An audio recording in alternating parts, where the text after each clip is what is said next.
Caribbeans. I got a ring to think then again. I'm such a winner, I'll win again. Some think I'm a Viking or maybe a wizard. I feel like I'm both when I'm in the ring. Victory brings serenity. I give them a three-piece, that's for the three-peat, and then I leave with the Trinity. True baller got all the amenities. All the others just wanna be mini-me's. Haters mad when they in my vicinity. Welcome back, everybody, to another Closer's Cage match. I don't know why we call them that anymore.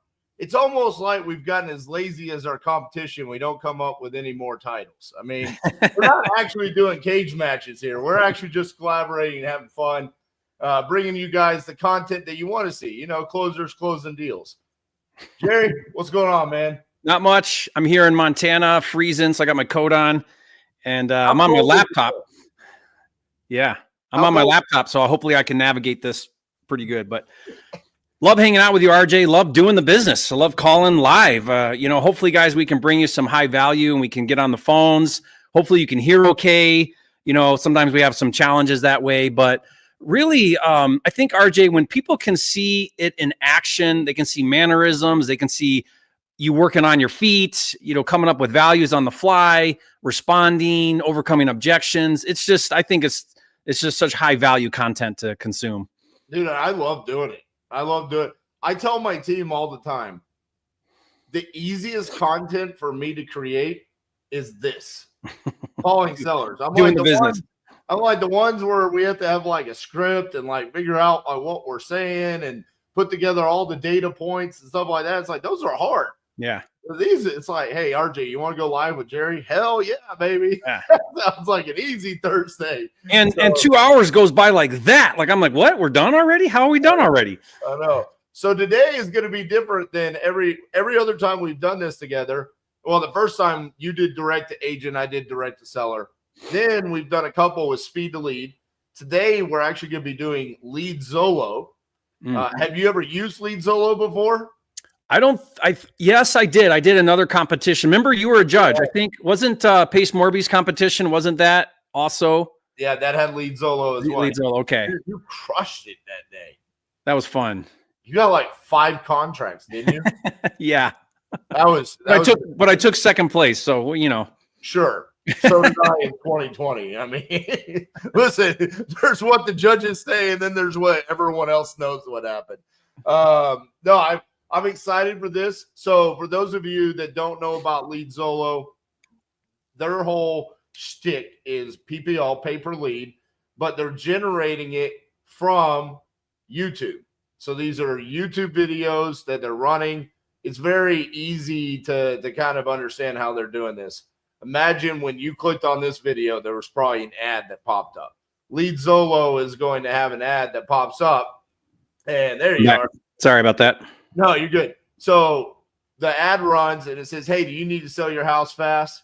Yes, I do. Okay, click this link. Then they fill out the form, and then depending upon the parameters that you chose, which could be their nationwide, statewide, countywide, whatever, it goes to those specific buyers, okay? Now, these are exclusive. They also have a marketplace now, similar to how Speed to Lead has it, so you can go in there, and it's kind of a bidding process. So a lot of fun things. Today, me and Jerry, we're just going to be focused on calling leads and trying to show you guys how to do business. So, Jerry, I always let you go first, man. So go ahead and how many leads we got so far? We've probably got about 35 so far, but there'll be fresh ones coming in throughout the live as well. Okay, so I'm looking at the spreadsheet here, RJ, and no one else can see this, right? So so I'm down here on on 12/18, which was yesterday. So these are fresh leads. And guys, just so you know here, so you can kind of visualize this. It says occupied, when they want to sell, city, address, reason, kind of some vague things. They're looking for a quick sales, what most of them say. They must get like a drop-down menu on that, RJ? Yeah, that's what they get. And then there's like a name, a phone number, and an email. So walk me through the psychology behind this, RJ. You do this quite a bit. What would I be looking for here? I mean, like I'm looking at one right now in Mesa. Mesa's a super hot, anywhere Phoenix related is a pretty hot market. So when I look at these leads, first of all, when they come across like in real life, we're calling every single one of these. Yeah. Right? Every single one of these we're buying, we're calling. Now, if I'm looking at this from a perspective of which one am I going to try to close, on one dial. Mm-hmm. I'm paying attention to the reason and the condition. So not necessarily the city. Nope. I don't look at the city. So I'm looking for these emergency reasons. Mm. And then I'm looking for, do we have anything that's fair, poor, or good? Okay. Like a lot that. of times good, I consider that probably cosmetic updates, right, are needed. Okay, so I like this one here, RJ. It says that they need to sell ASAP. It's in Southport, North Carolina. I don't know where that is. Emergency reasons is the reason. And then, but it does say excellent on the condition. Yeah, and listen, at the end of the day, I've closed quite a few deals that had excellent condition. It's not like that's a deal killer because the emergency reasons, the motivation could outline the fact that it doesn't need a lot of work. Yeah, okay. Yeah, I'm with you there. So I'm going to try this one. All right. So what I'm going to do here, guys, is I'm going to go ahead and punch the number in my phone.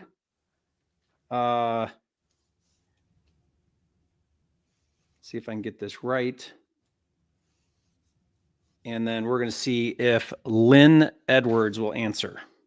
And RJ, I don't have my setup quite as good as in my home office. I'm going to try to just hold the phone next to here.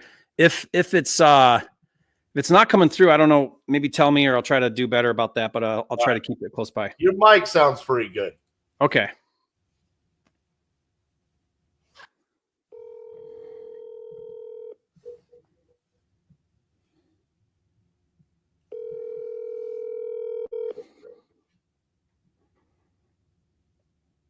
Hello? Yes, hello. Is this Lynn? This is she. Hi, Lynn. This is Jerry Norton. I'm calling you about a property I believe you're looking to sell on Abington Oaks Way. That's correct. Okay, fantastic. Let's see if we can help you out here. What are you hoping to get for that property? It's actually listed with a realtor. Oh, okay. But have not, I told her that I needed a quick sale. Yeah. And it's listed on Zillow if you need to see it, but it has not been a quick sale. And that's what you were hoping for. Yeah, so that's why I kind of started looking for other options. Yeah. Well, do you understand how that works with an agent when you do a listing agreement? Did they Yeah. Okay. Yeah, you kind of made a commitment with them. Usually it's 6 months where you wouldn't be able to sell it on your own anyway. You know what I mean? Well, I actually made it for 2 months. Oh, okay. Situation. Yeah. And the 2 months is not quite up. How much longer is there on the 2 months? Like 2.5 weeks left. Okay. So, just to be clear, in 2.5 weeks, your agreement with the agent would end and you could either renew or sell on your own. That's your understanding. That's correct. Or take it off the market. Yeah. Yeah. Okay.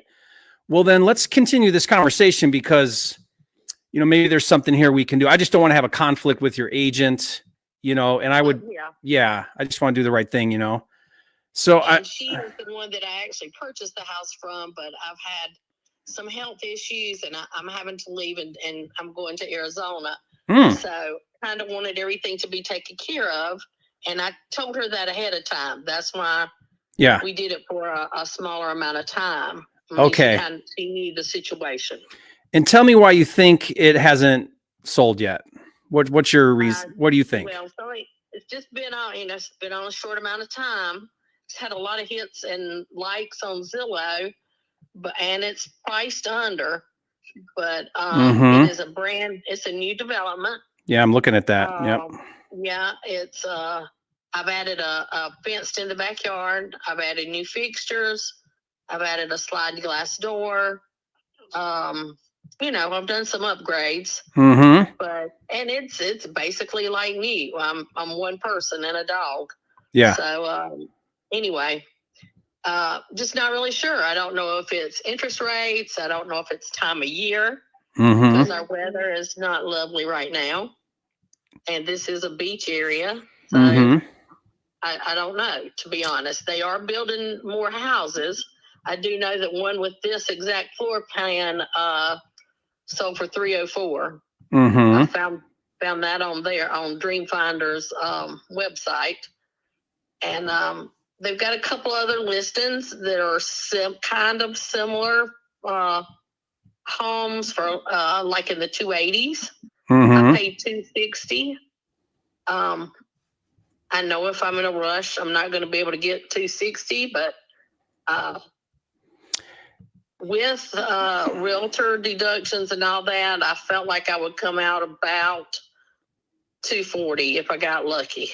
By the time you pay commissions and closing fees and so on. Yeah. And everything. Yeah. So, and what do you owe on your loan for that? No, it's paid off. I pay cash. Okay. So you're in cash, but you're trying to get fair market value. And you're right. I mean, I'm looking right now, and what's great about your neighborhood is pretty much all the homes are the same. You know what I mean? Like they're very similar. And I'm looking at some sold homes at 270. Like there's a bunch at 270. Here's one at 273, 265, you know. So you're priced. The first phase. Yeah, they're in the second phase now. Yeah. Yeah. So you're priced, I mean, pretty much right at market value. You've been on the market 28 days. You know, if you're not in a real hurry, I think the best thing would be to just wait it out. And maybe after the holidays, you know, buyers will come back around. If you're looking for, see, where I solve problems is when you're in a little bit of a different situation, and maybe you are, I'm just going to tell you kind of where I could come in, is we come in for all cash. You don't have commissions. We cover closing fees. We take it as is. Now you're in great condition. So it's not, you know, typically we have a lot of improvements to do. So right out of the gate, my offer is 20,000 or so cheaper than if you sold it to a retail buyer with all the commissions, assuming we waited until after your agency, you know, was up with your agent. So right out of the gate, you know, there's where you save a little bit of money there. But even then, you know, for me as an investor, I just have to buy it at a discount enough to where then there's some room there for me to make money doing something, renting it or flipping it or whatever. Yeah. So where we work really well is when someone's, you know, they got to close really quickly, or they don't have the money to fix it up, or some type of distress where they need the cash really quickly. In that situation, we're a great solution. So if it's true that you're like, hey, I want to get out of here and go to Arizona where it's warm, you know, and I want the money in my pocket, you know, in 10 days or 2 weeks or something, then I would. I'm having surgeries done, and I'm going to be at the Pancreatic Cancer Center there. But so I need to tie up loose ends here. I have a townhome in Arizona. But, gotcha. Anyway, I like it much better here. This is my preference. Right. But it just has not worked out health wise. I gotcha. Yeah. So, you know, I guess my question to you would be, do you want a fast, convenient, all cash offer at a pretty good discount and then be done? Or do you want to wait around and try to get as much as the market will pay with a retail buyer? Those are the two things you want to think about. Well, right. And I'm leaving in February. So if it doesn't sell in next month, I'm going to have to take the discounted route. Yeah. So I've gotten several different calls. What company are you with? I'm just an individual investor. We just do our thing, you know. Yeah. Okay. We buy locally, and that's, So what kind of offer are you talking? What kind of discount? I mean, it's significant. I think I would need to be, you know, closer to around 200,000 than the 270 number. You know what I mean? Yeah. Because again, I gotta. Five houses has already offered me 230. So I get that. I appreciate it. Yeah. I mean, if something happens and you get into that more like desperate situation where you need the cash super quick and you don't have a buyer and all that goes on, you know, I would save my number, give me a call back. I would be a solution then. But in your situation, I think the best thing would be, you know, what I would do. Here's my recommendation. Drop the price a little bit more. I mean, you're at, what were you at? 270. If you got that thing down to like 259.9 or something, you'll probably catch some attention because you're going to be a little bit underpriced. Right. And I bet you'd get some interest and probably an offer. Maybe so. Yeah. Yeah. But that's still going to put me like at 230. Now there is another option that we could talk about, and that would be seller financing or owner financing. Do you know how that works? I do not. Well, what it would be I would give you a little bit of money down, and then you would finance the balance owed to you like the bank would do. So let's say I gave you, $20,000 in cash, and we agreed on a price of 270. Now I owe you 250, right? And instead of paying off the 250 in cash, I would make payments to you with an interest rate, and you would collect a check from me. It almost work out sort of like a retirement plan. And then in sometime later in the future, years down the road, when it appreciates, I sell it, I pay off the balance owed to you. Okay. So they call that seller financing. Yeah. So let me ask you a question. How much of the cash do you need immediately for your needs out of that house? I don't know that there's a need. I just kind of wanted it. Yeah. Okay. Done. Yeah. Yeah. You don't want to have to think about it. I don't know. Yeah. I'm going to be real honest. I don't know how the situation is going to work out. Yeah. So I don't know if that would really work out for me. But here's where would be something to consider. Typically, when you own or finance a property, you can get a much higher price because you're giving somebody terms, right? You're making it so that an investor like me doesn't have to come up with all the money. There's a benefit to that. And then what I would do is I would put a little bit of money down. Usually it's like 10%, maybe 5%. You get some cash. That's my skin in the game. So now I'm committed to the deal. I own the property now, so you don't have to worry about it anymore. I own the property. You act as the bank. You collect a payment every month. You get an interest rate. So it's almost like taking the cash you would get and reinvesting it into an investment that gives you a return on that investment. But you're just using your house as the investment. It works out for me because now, I take the property, I rent it out, I make the difference from what I pay you on the loan to what I rent it out, and I take care of it and pay the taxes and all the things. So the only reason I said that might not work out is because my health situation is pretty imperative. So I don't think long term is going to be wise for me. Okay. But I don't know, something to think about. If things change, you just never know. Yep. But I will hold on to your number. Okay. And perfect. I will certainly let you know. And I appreciate you calling and let me know. Yeah, Lynn, what I'll probably do is follow up with you just to check in, see how you're doing. Yeah. Is there anything I can do for you? Is there anything I can help you with? No, I appreciate it. You've been very informative today. Good. Okay. Thank you. I wish you the best, and I hope you have fun in Arizona. And did anybody tell you it's like Satan's furnace there in the summer? So that's why I had the play. I hate it there. It's like I'm just there for the pancreatic cancer center. That's the only reason I'm going. Okay. Been there before. All right, you know what you're getting into then. 6 months of the year it's amazing. The other 6 months of the year, not so much. Yeah, I'm more of the beach girl. Definitely a water girl. All right. But I appreciate that. Okay. Thank you so much. Wish you the best, Lynn. I'll be in touch. Thank you. Bye. All right. Bye-bye. Man, we totally talked about making sure we were paying attention to the listed and not listed. I know. I missed it. You know what, though? This is the theory I had, RJ, about maybe call on those because, dude, her listing's up in a minute. Yeah. So we actually knew that was listed prior. Yeah. I missed it. We just totally didn't pay attention to it. But that was still a great call. Love the seller finance pitch. Love how you explained that. Guys, it was 2 sentences. He basically explained seller finance where she understood it in basically 2 sentences. I loved it. Don't overcomplicate it. Yeah. Yeah. So I've got this one here in Ohio. Ohio is one of our favorite states to do deals in. They're looking for a quick sale, and the property's in poor condition. So I'm hoping it's by poor. I hope it's not a tear down. I hope this isn't one of those where I got to get it for $2,000. But Ohio, that could be the case. So we'll see.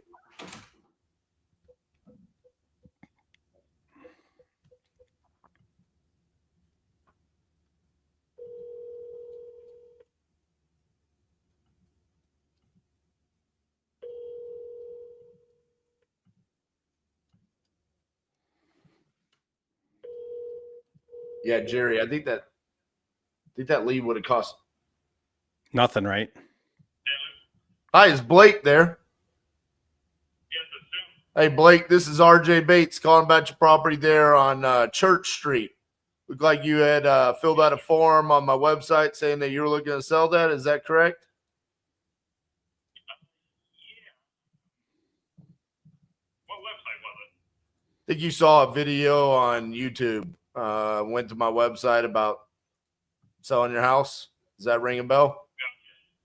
Yep. So there was a gentleman in Pennsylvania that I've been working with all day today, and he's getting a contract written up right now.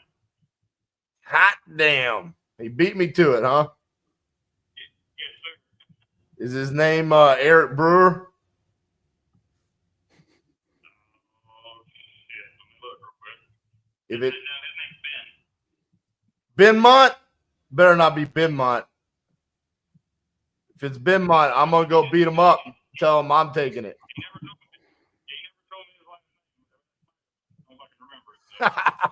Well, hey, as long as they took care of you, did you get the price you wanted? He is going to get it listed as a wholesale. Oh, he's gonna wholesale it for you, or he's gonna list it on the market? He is good. He's going to list it wholesale because they were not able to give me the number that I. How much did you want for it?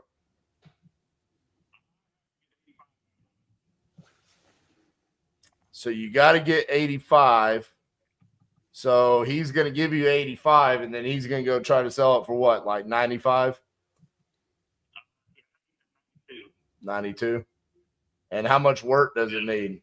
A lot? You guys are going to be paying somebody to do it. If paying somebody to do it, probably about 30 grand. Oh, that's not too bad. No, not too bad. Of course, I quotes, but just, people looking at it. Purple quotes. Right. So there's a property on Bridge Street that's it sold for $275. It looked like it's about the same square footage as yours. Does that ring a bell to you? Does it say what town it's in? Is it in Centerville? Yeah, like it's literally the street behind Church Street. It's like 0.1 miles from. Okay, actually, yeah, I know exactly what house you're talking about. Yep, that's I think that one came with a little more land, but yeah. All right. So that's over $275. Yep. And you're selling it for 85, and then I put 35 in it. Hold on. So you said I got to put 35 into it, and then I give you 85. Brother man, I think they're going to be selling it for more than 93. I mean, unless I'm just doing real quick analysis. You got a property right behind you. Say your house is 2,100 square feet, right?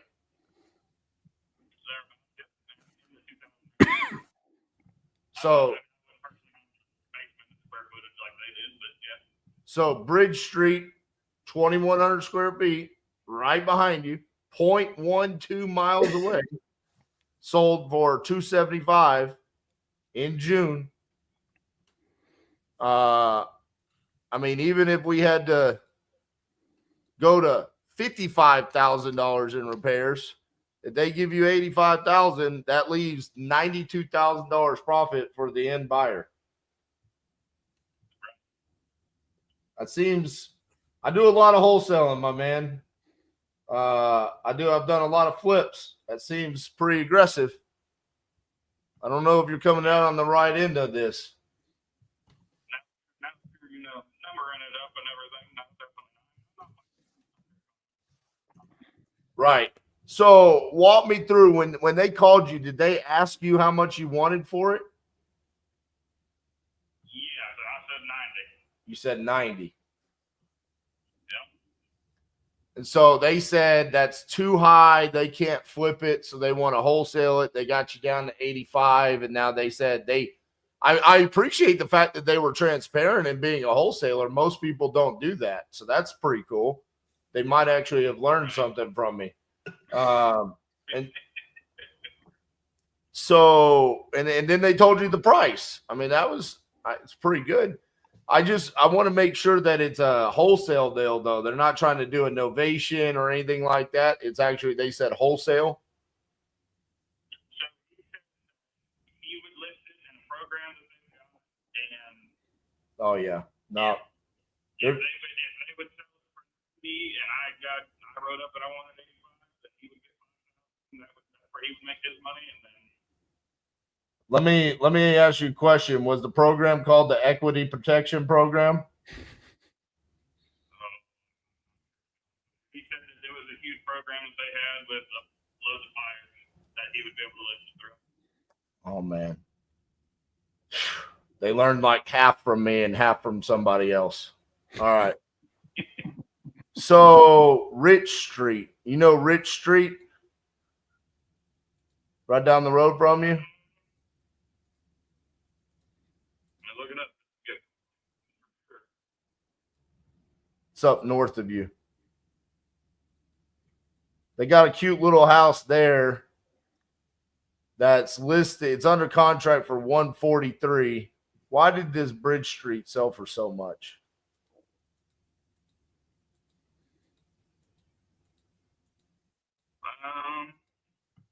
Bridge Street had 12 acres.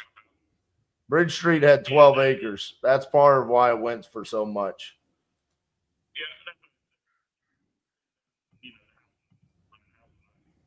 Yeah. All right. So Our realtor said that there'd be no reason we wouldn't get 200 out of it at bare minimum, trying to get rid of it. 200. And they said that'd be easy to get. How confident are? Yep. Those are pretty in that area in the county. That's a pretty sought after place. It's about 5 minutes from the lake. Gotcha. On a scale of 1 to 10, how confident are you that Ben's going to take care of you?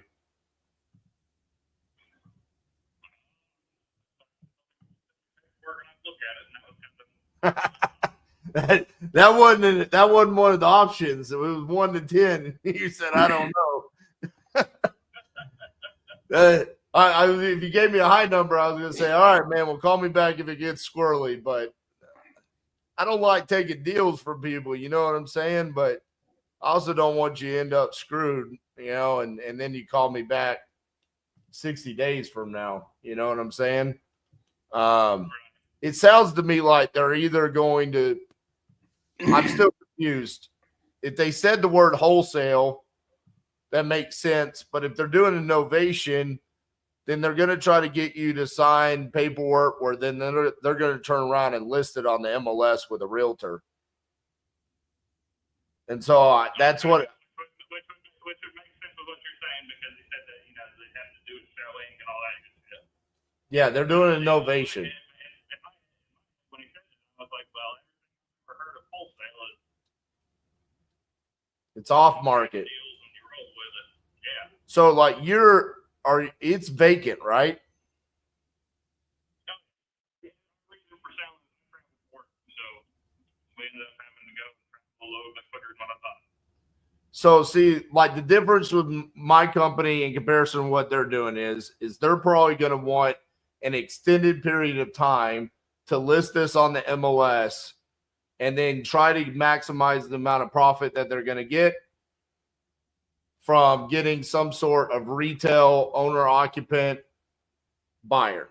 The difference with my company would be we go under contract. I'm very aggressive at trying to find an investor to come in, like a fix and flipper or a landlord.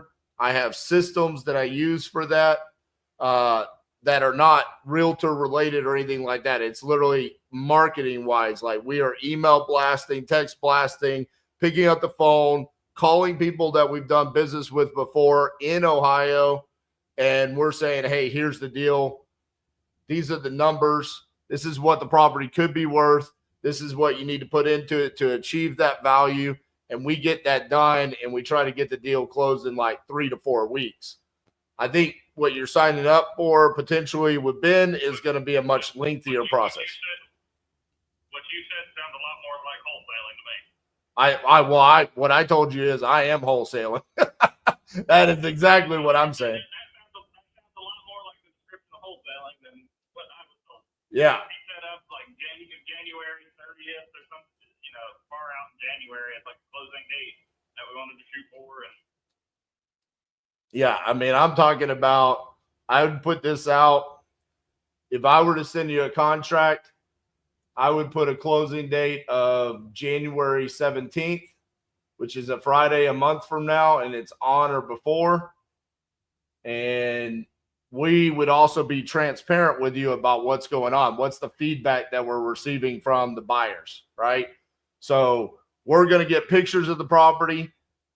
If there's a lot box on there, great. If not, we're going to put a lot box on there.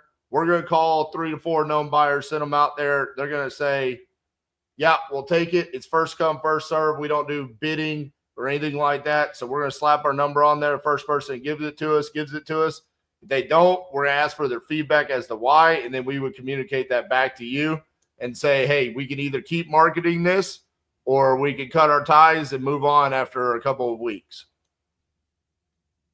But I make no money doing that. You know what I'm saying? So I got our job is to get the deal in a buyer's hands and locate them. That's what we do. So with that being said, based off of what I'm seeing here, I have no problem with the 85,000. I said I don't like taking deals from people, but from the perspective of you don't even know what you're signing up for, either Novation or wholesale. It doesn't sound like it's a wholesale deal. Sounds like it's Novation.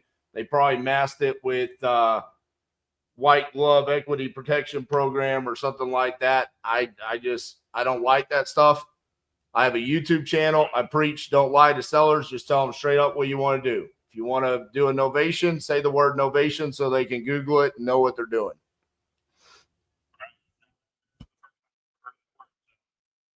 So if you want me to send you a contract for the 85,000, I can get that over to you in about 1 minute, and then I'll beat him to the punch.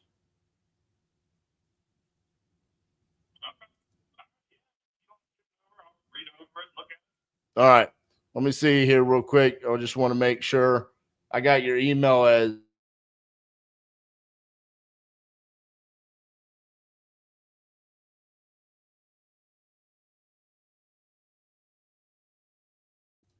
you want me to send it to you? we're both on the deed of the house, so I figured we both have to sign on. Right. What's your email?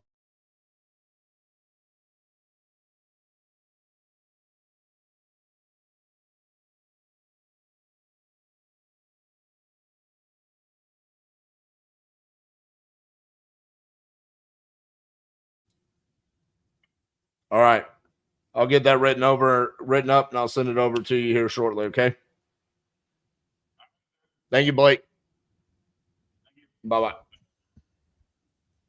Guys, I don't know what I can do about the seller volume. I mean, I think he was in the car driving, and he was quiet on my end, so I can't really do much about it. I hate when that happens. I think I'm going to figure out a way to just stream the audio through my computer or something. So, Jerry, let me ask you, what do you do in those scenarios? I was curious in your situation there. Tell me your reasoning behind that. Now, I didn't really quite catch that he wasn't actually under contract. Is that right? That's correct. Okay. So he spoke to someone this morning.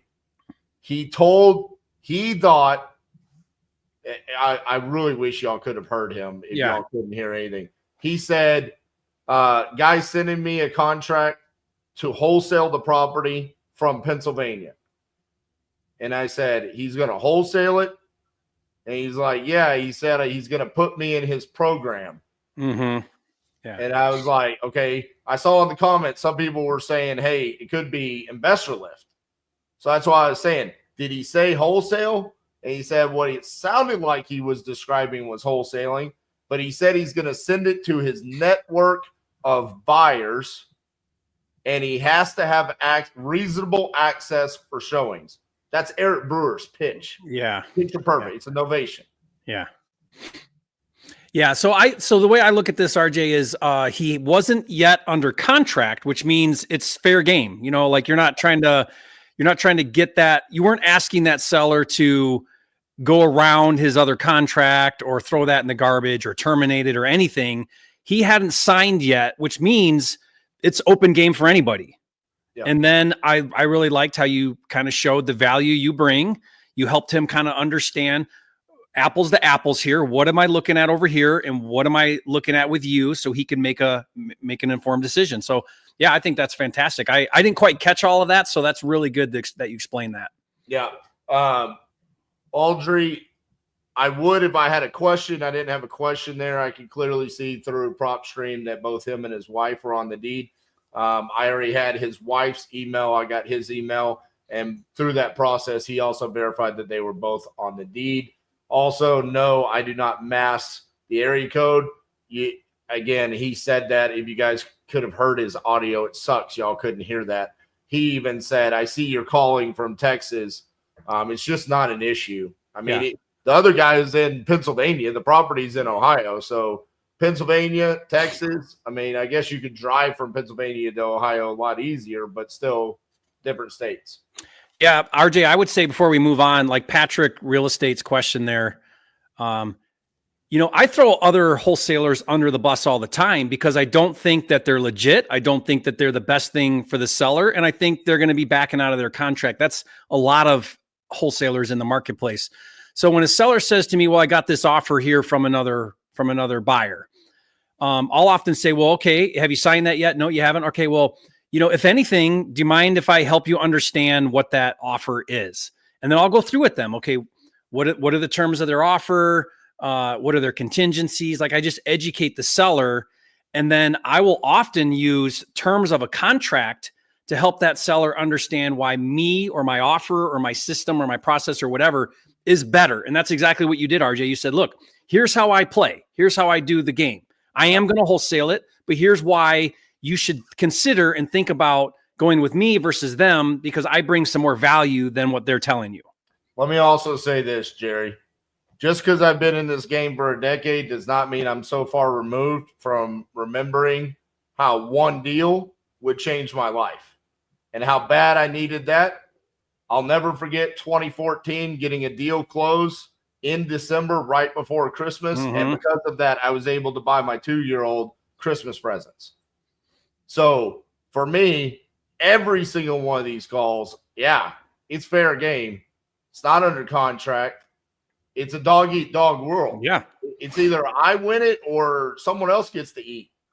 And I'm hungry. I'm sorry. Mm-hmm. I'm going to go get it. Mm-hmm. I just said it. That's one of our top states, top 5 states that we've volume wise that we've done. So for me, it's like, yeah, I mean, it's not under contract. He taught you this morning and you still don't have paperwork. Mm-hmm. I mean, again, what you said, our competition sucks. Yeah. All right. I'm going to write that contract up while you call the next seller. Okay. I found one here I like. Let's see. So RJ, I found one here in Tennessee. It says, I made sure it's not listed. It says they want to sell ASAP. It's in Morristown, Tennessee. It's an inheritance and good condition. Okay. There's that one. Let me see. There's another one here I like too. I'll start with that one. That one seemed good enough. Okay. So let me go ahead here and dial this one. Man, my audio was fantastic on my call from that seller. I know. I was like, I wish they all could talk that clear. Let's see here. Okay. What's crazy is I did the whole 50-day challenge and not one time did someone complain about the audio of a seller and nothing has changed. No microphone, no nothing. And it's like every time I go live now, people are like, I can't hear the sellers.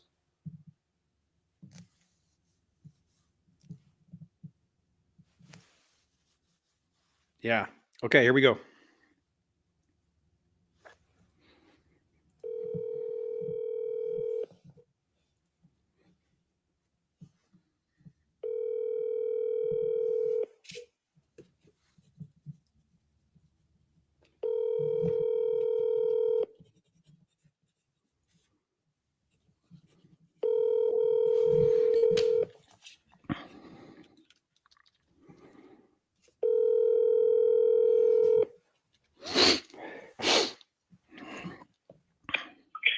Yeah, you've reached Shot. Please leave the name, the number, brief message, and Let's just dial again. That's a different name than on the list here. So maybe he goes by a different name, or I don't know. Right.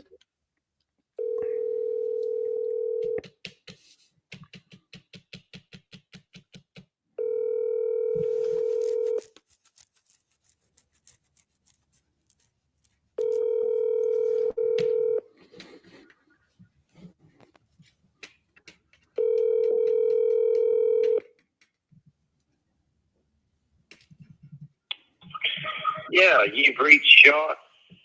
Please leave the name, the number, brief message, and I'll get back to you. The mailbox is full and cannot accept any messages at this time. Goodbye.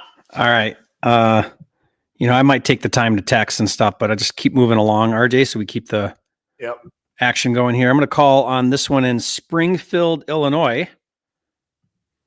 You know what's funny about that is last time we went live, you never didn't have someone pick up the phone. I know, that was so fun. That was crazy. I've never had that. seen anything like that before. So this is in Springfield, Illinois. It's owner occupant, not listed. ASAP sell it. Foreclosure is the reason, and good on the condition. So let's see what's up here.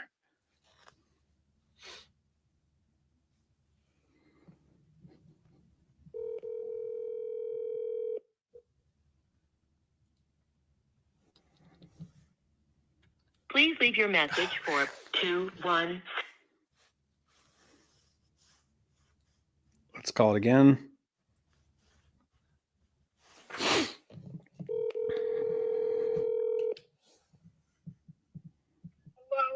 Yes, hello. Is this Brittany?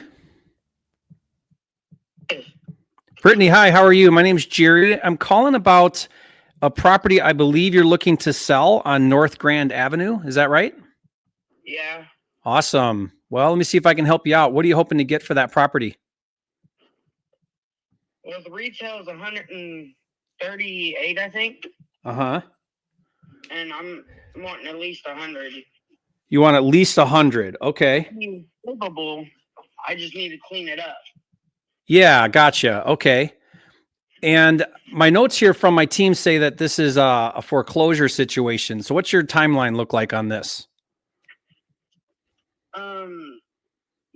It's a difficult type foreclosure because it was left to me when my father passed.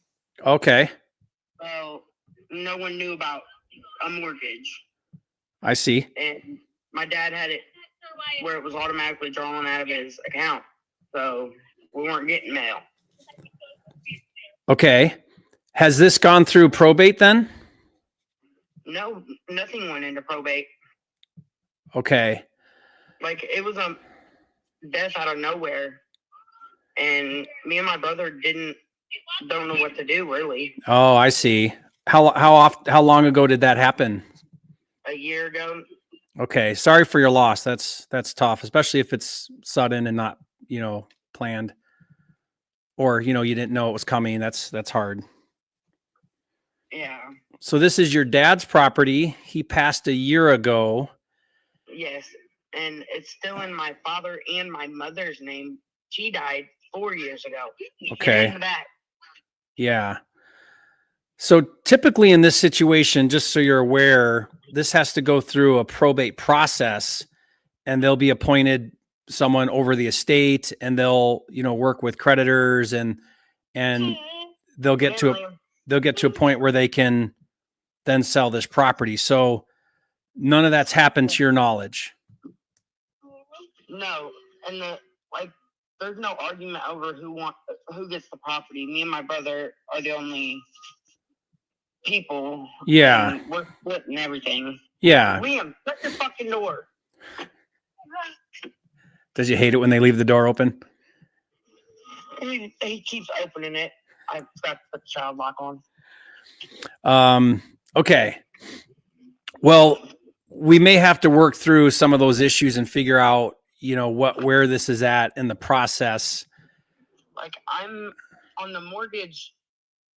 I ended up becoming the successor. Okay. And after that, all I have to do is sell it normally, but just take my parents' or death certificates up there. Okay. And who's telling you that information? Have you talked to somebody? Yes, because I was going to sell it to a person, like a friend. Yeah. And they ended up not Okay. wanting to do what the loan wanted to do, because you have to send the mortgage, you got to send their amount to them before you can go switch title over. Yeah. Okay. Okay. Well, let's assume there's no issues there and you can sell the property. Let's assume that right now. Okay. Where are you getting the 100,000 and do you know the mortgage payoff amount? Like, what's that amount? 16,000 and something. Okay. So not much there. So all the foreclosure fees and everything. Yeah. Oh, that's with everything. Okay, good. Well, it sounds like you've done your homework on this. So if you sold it for 100, you'd pay off the 16,000 owed on the loan, and then you and your brother would split whatever the proceeds are. Yeah. That's the plan. Okay. And where are you getting the 100,000 number? Like, why is that a number that works for you? Just help me understand where you're at. Because it don't need work like Mm-hmm. big time. It's livable. Yeah. But it's gonna need new carpet and probably painted. It's been the same wall color ever since we've had it, pretty much. Okay. Yeah, it looks like it's got here. I'm just looking here. It looks like it's got like a 2-car garage and then another garage. Is that right? Yeah, a 2-car detached garage and a 1.5-car detached garage. And this is on 1 acre. Altogether, 4.45 acres. Oh, it's got 4 acres. Okay. Yeah. Yeah. Okay. Well, that's great. Now, is this a manufactured home? Yeah, but it's Liam. It's foundationed as a house. Yeah. Yeah. It's on the foundation. So, but it is a manufactured home. Yes. Okay. And you are aware that even though it is attached to the real estate and it's real estate because it's on the land, the market typically, discounts manufactured homes. That's a fact. Did you take that into account when you were coming up with your numbers?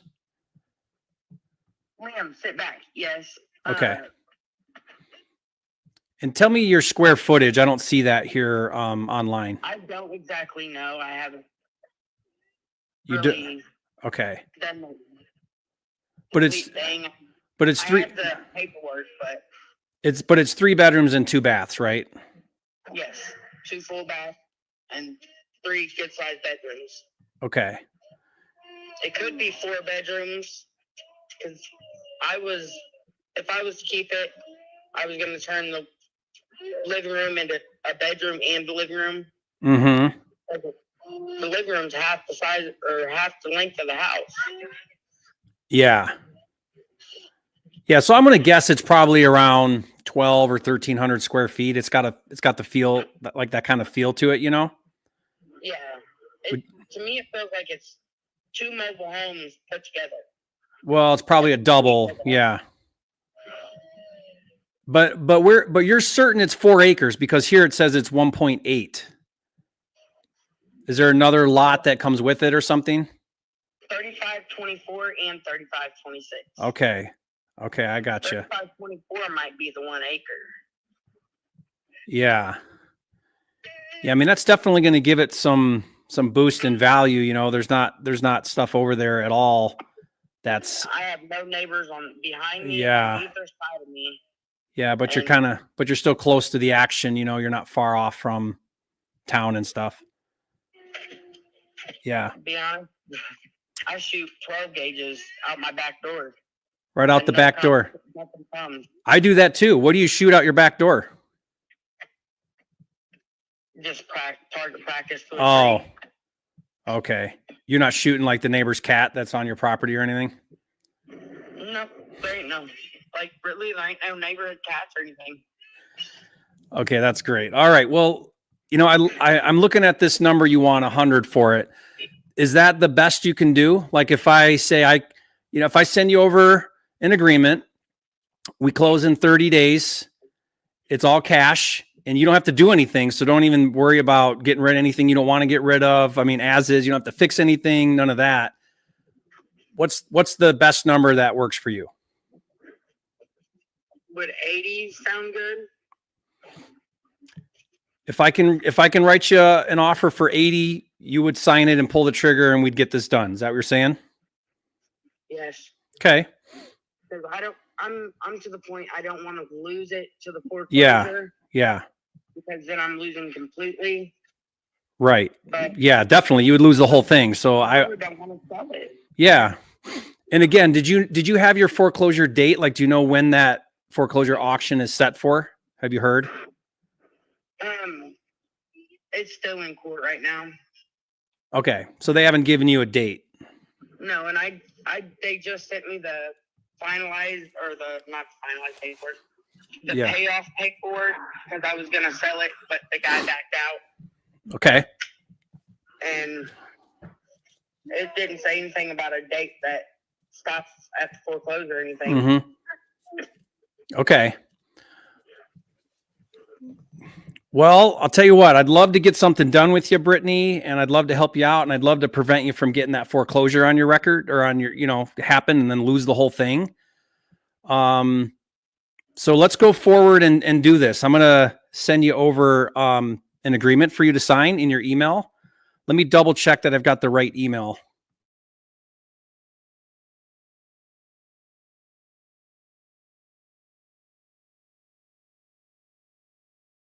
Okay, so watch for an email from me. I'm going to send you over. My team will send you over that email. It'll have that agreement based on what we just talked about. Here's the next things that'll happen. I'll send someone from my team out to meet at the property. So I'll need to get access and we'll just do a quick walkthrough, make sure nothing's going on there. And then after, go ahead. I kind of stay there. Okay. I'm trying to clean it up, but there is no electricity right now because That's fine. my bill is way too high. Yeah, that's fine. So what just so you understand the process, because I want to make sure you're clear on this, is we'll come out there in the next few days. We'll walk the property, make sure everything's okay. As long as everything checks out, like you say, nothing weird's going on, then we'll move forward and open escrow. We'll schedule that closing out, and then we'll get to that closing, and you'll get that net 80,000 less the fees, right? Less the payoff. Does that make sense? Yes, and there's not only the two garages, there's also a big loft shed behind the garages. Oh, fantastic. Okay. Yeah, I didn't see that in the picture. Yeah, good. Well, Brittany, I'm really excited to help you out of this and excited to move forward and get you some cash in your pocket. What are you going to do when you get that big check? Move the hell out of Illinois. You don't like Illinois, huh? No. Where are you going to tell me you're not going to Arizona? It's hot as balls there. Tennessee. Oh, Tennessee. I love Tennessee. Well, good. Well, let's get you some cash in your pocket, you and your brother, and move you through this situation, okay? All right. Thank you. All right. We'll be in touch real soon. Okay. Thank you. All right. All right. Bye.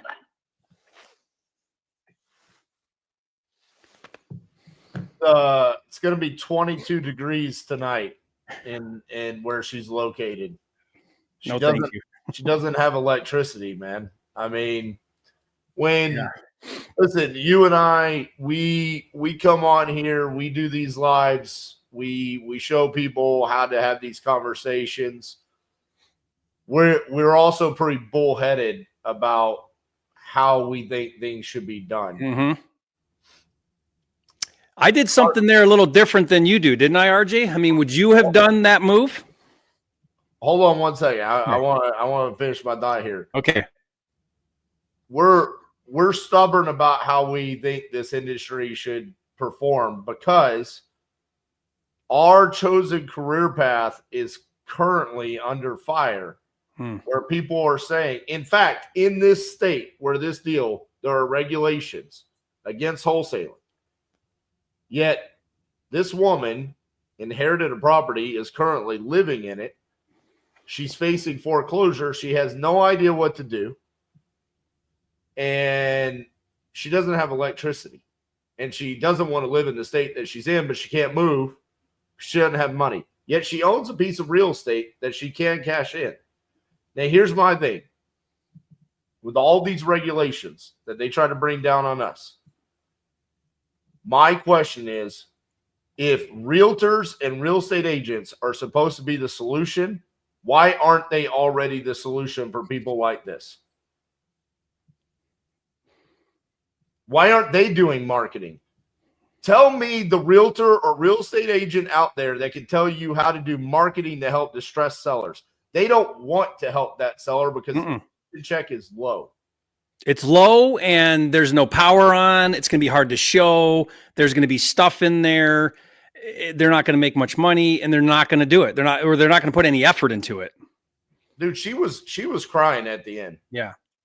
I mean, you know what you gave her? You gave her hope. Yeah. She actually feels like she has hope moving forward for the rest of her life. Yeah. Now, RJ, part of the reason why I asked if 100 was her best number, if she would go lower, and she negotiated against herself there, is I am a little concerned about it being a manufactured home. I'm a little concerned about that. Now, I think it's offset by all the other things going on there. Like, dude, it's 4 acres. I mean, it's got a detached garage, another one, and then she said a workshop thing. It's really close to town. I put in my filters over 2 acres and like everything disappeared, you know? So it's not like there's other 4-acre lots around there anywhere close by. So I feel a lot better about being at 80 than I did 100, even though 100, if it was a single family residential and it was like not a manufactured home, I think I'd feel a lot better at 100. So I need to be at that discount just to make sure, because that's going to be an objection that comes up for sure. Yeah. It is going to be an objection. Listen, I thought it was a great call. What part of that did you think you did different than how I would have done it? Well, when she said 100, would you have just said 100 works, I'm done, versus say, is that as low as you can go? Would you have done that? I wouldn't have asked it that way. I would have asked the exact same question. The way that I asked that would be, if I cover the closing costs and there's no commissions, what's the best price you can do for me? Okay. So we refer to it as the kill shot. It's always the last question that we ask. Mm-hmm. Yeah. If the price is correct. And if it's not one of those situations where it's like, hey, I'm asking 100 and I owe 100, right? If she had said that, then it's like, all right, well, I'm not going to poke you in the eyeball just to make you write a check. You know, it's like, we can make that work. Also, at the end of the day, that should be asked when it's relatively close. Like, for example, if you needed that at 90 and she was at 100, you can ask that question. You're almost always going to get it for the 90 or even below. Yeah. But I didn't beat her up more, you know, because 80 feels like a great deal. I feel really good at that number. I probably could have beat her down more and said, you know what, 80 is still a little high. I need to be at 65 and carved out a little bit more. But, you know, we also we want to make money. We want to do good. We want to make sure that I don't want to waste my time. So 80s, I feel like it was a great deal. But at the same time, I don't want to beat her down too much or take advantage of her. I mean, she's living there with no power, and you know what I mean? So at some point you got to feel good about where you're at without pushing too hard or taking too much advantage. Listen, I thought that was a picture perfect call. I mean, I look at that and I say, that's what value our wholesalers bring to the industry. Right, we're helping people that no one else is willing to help. Fact are, this is marketing dollars that we're spending to have that conversation. We've spoken to 3 sellers so far. All 3 of them have been great conversations, and they all need to speak to us to a certain degree. Even the first one, it's listed. The realtor is not moving the house. I say it all the time. The only thing that sucks more than our competition as wholesalers is realtors. Mm-hmm. I mean, the other wholesalers suck too. However, the realtors, I mean, dude, they just, I'm sorry. I look at this and I'm like, they don't want that. Yeah. Well, you got to remember, everybody listening to this, we service the 5 to 10% of the real estate market that is in distressed situations. The other 90 to 95% are retail, and they're not looking for the speed and convenience of a cash offer that's solving their problem. Agents don't serve that client. They just don't know how. They don't have the capacity. They're not willing to. It's a segment of the market that we service well. We don't even they're not even really competitors to us. No, they're not. There was a question on here. How would you wholesale that deal? Because it's in Illinois. You're always allowed one assignment in Illinois a year without being licensed or without having a licensed agent. I will also say this. Not that I ever want to undermine any sort of regulation or anything like that, but Illinois was one of the first ones that came along. I almost think it's forgotten about to them. I mean, just to be honest with you, you don't hear a whole. I mean, the fines are $25,000, so you might want to be careful just in case. You know what I mean? Like, I still tell people follow the laws, but the other thing, RJ, I'll say here is, me personally, I'm not a one-trick pony. I don't just do the assignment. I have the ability to double close, and I have the ability to take it down. And so this may be a situation where I buy it, trash it out, put it up on the market, and sell this thing for $200,000, or I don't know. You know, I made that up, but like so I like having options in this business too. Yeah, I mean, on something like that, that's definitely a decision that you need to make on that one. You know, for sure. It's the same thing. I mean, listen, I always tell we do a lot of wholesaling, but there are certain times in circumstances like that where we might look at it and say, why not just take it down and then we can just sell it? We can still essentially wholesale it. We're just the owners at that point. Yeah. I think, RJ, the two most valuable skills you can learn in this business is, one, how to find deals, identify, find, contract good deals, and second, how to fund those good deals. Because when you know how to find and contract a good deal, you will never starve. You will feed your family for a life. If you know how to fund those deals, you just open up more opportunities, because now you can do more things because you got the capital to buy it. Now you could do all kinds of things. So, you know, those, to me, that's kind of the way I look at this business. So I got that contract written up, sent it over to the husband and the wife. Interestingly enough, the wife instantaneously opened it. I'm talking about within 10 seconds. Now, I spoke to the husband, so it's kind of crazy that the wife is the one. I hope that they've either already had a conversation or they're now having a conversation as to why a contract just showed up in her email. All right, you know they got it. Yeah. All right. I'm going to go with this. We got a distressed property in Florida. They actually wrote down that it's distressed.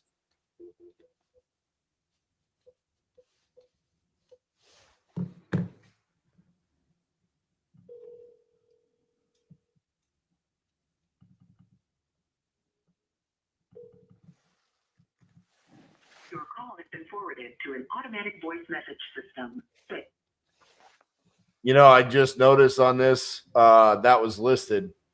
Oh, shoot. We got to delete those off the thing. I know, right? That's why I was like, no, I'm not going to leave a voicemail on that one. All right. I'll go with another Florida one. This one is looking for a quick sale.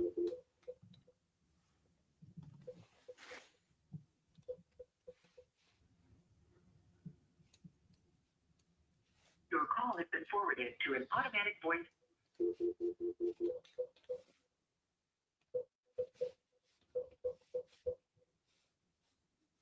Your call has been forwarded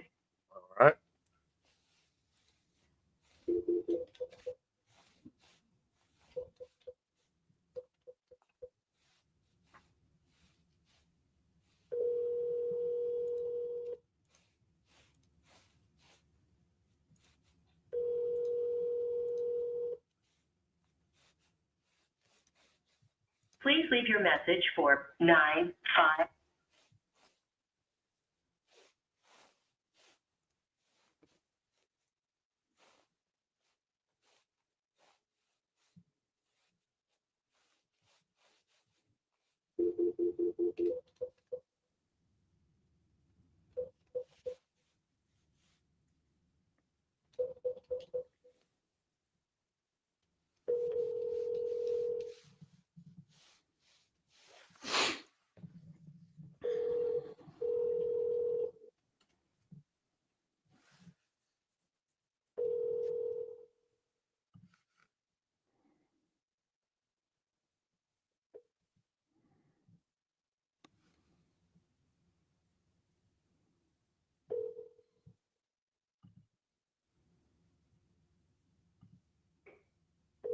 Your call has been forwarded to an automated voice.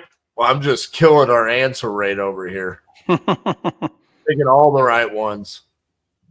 RG, I'm going to mark the listed ones just so you know. Okay, cool.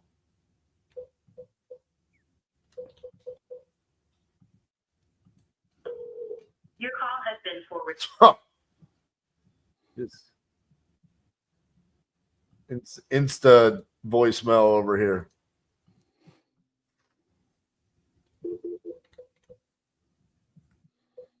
Might have to start calling listed stuff, RJ. Let me do direct to agent. Yeah. Or actually, no, direct to seller with an agent. Yeah. Let's get you. Hey, it's Timothy there. Hey, so Hey, Timothy, this is RJ Bates calling about your property there on Pacific Avenue. Looked like you filled out a form on my website saying that you were looking to sell that property. Is that correct? yeah, Awesome. How much you looking to get for it? I'm open to offers. At this moment, I don't have a particular price set. I'm just weighing my options. Oh, okay. Seller is one of those options. So are you in a position to make a decision today? Depending on offer. Well, why don't you tell me that magic number that you want, that you know, and then we'll go from there. 250. All right. That's a lot higher than that first number I was going to throw out because I hadn't looked at anything. So I was going to say $1. I'm glad you said 250 because you might have hung up on me if I'd said $1. Yeah. All right. So what you got going on with this? What are you looking to sell? Want to buy more property? Oh, you an investor? Yes, sir. Oh, nice. Me too. All right. So I paid $250. What do I got to do to this? So 10 occupied brings in $730 a month, 2-bedroom. They're going to be there about 2 more years. There's some guys that's working on a couple of foremen staying there, so they're going to be there. They're working as a neighbor in town. 2 more years. Man, 250 and 730. You know that's slim pickings. 1730. Okay, well we got better. We added a number. So 1730, 250. Does need any work? No, it's just functioning and everything. Big working condition. Is 250 like full market value? Is 250 full market value? Yeah, I'm like, is there a value add for me? Like, if I came in and after the tenants moved out, could I add money to it to gain equity? Yeah. You spruce it up, like I said, it's in good condition. It can be in great condition. And that'll fit like right along what's taking place in the neighborhood. You know, so I mean, you can definitely add, some value, a lot of equity to it. I mean, let me say it this way. I'm an investor just like you, so I got to be able to make money on this thing. So I'm trying to figure out, how do I make money off this? If I give you 250, I think that's your job. I mean, We got the same job. That's why I'm asking you. Instead of keeping you on the phone for 30 minutes, I'm trying to see if we. you can make, I mean, it's already an income producing property. Well, it's got money coming in. I don't know if it's income producing. I mean, that's what is that?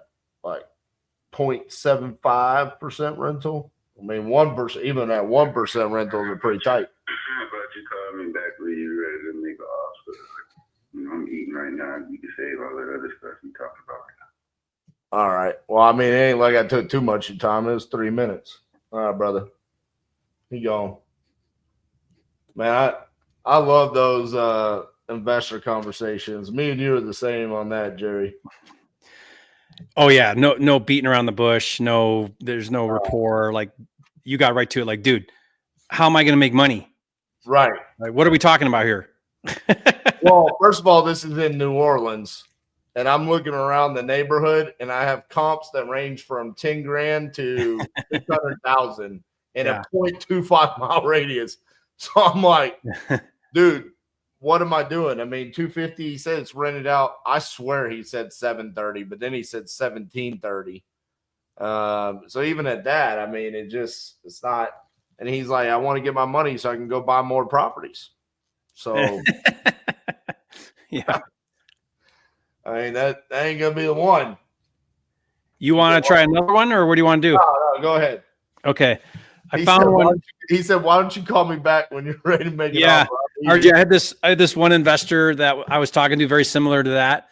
And he said to me, he had a thick accent. He said, did you call me to cry or to buy? That's pretty good. I'll never forget that. I was laughing so hard because I was complaining about his number, you know? Yeah. Oh man. Good stuff. All right. This one is in Covington, Virginia. Lastly, I'll say on that guy. Yeah. You know, you've got them when they say, listen, am I going to do your job for you? What he said was, that's your job, isn't it? Figure out how you're going to make money. I thought that was funny. All right. Okay. So this one, RJ, is in Covington, Virginia. Not listed, not occupied, sell ASAP, emergency reasons. So all that's good. And fair on the condition. So it's got all the check boxes, right? Let's see what happens with this one.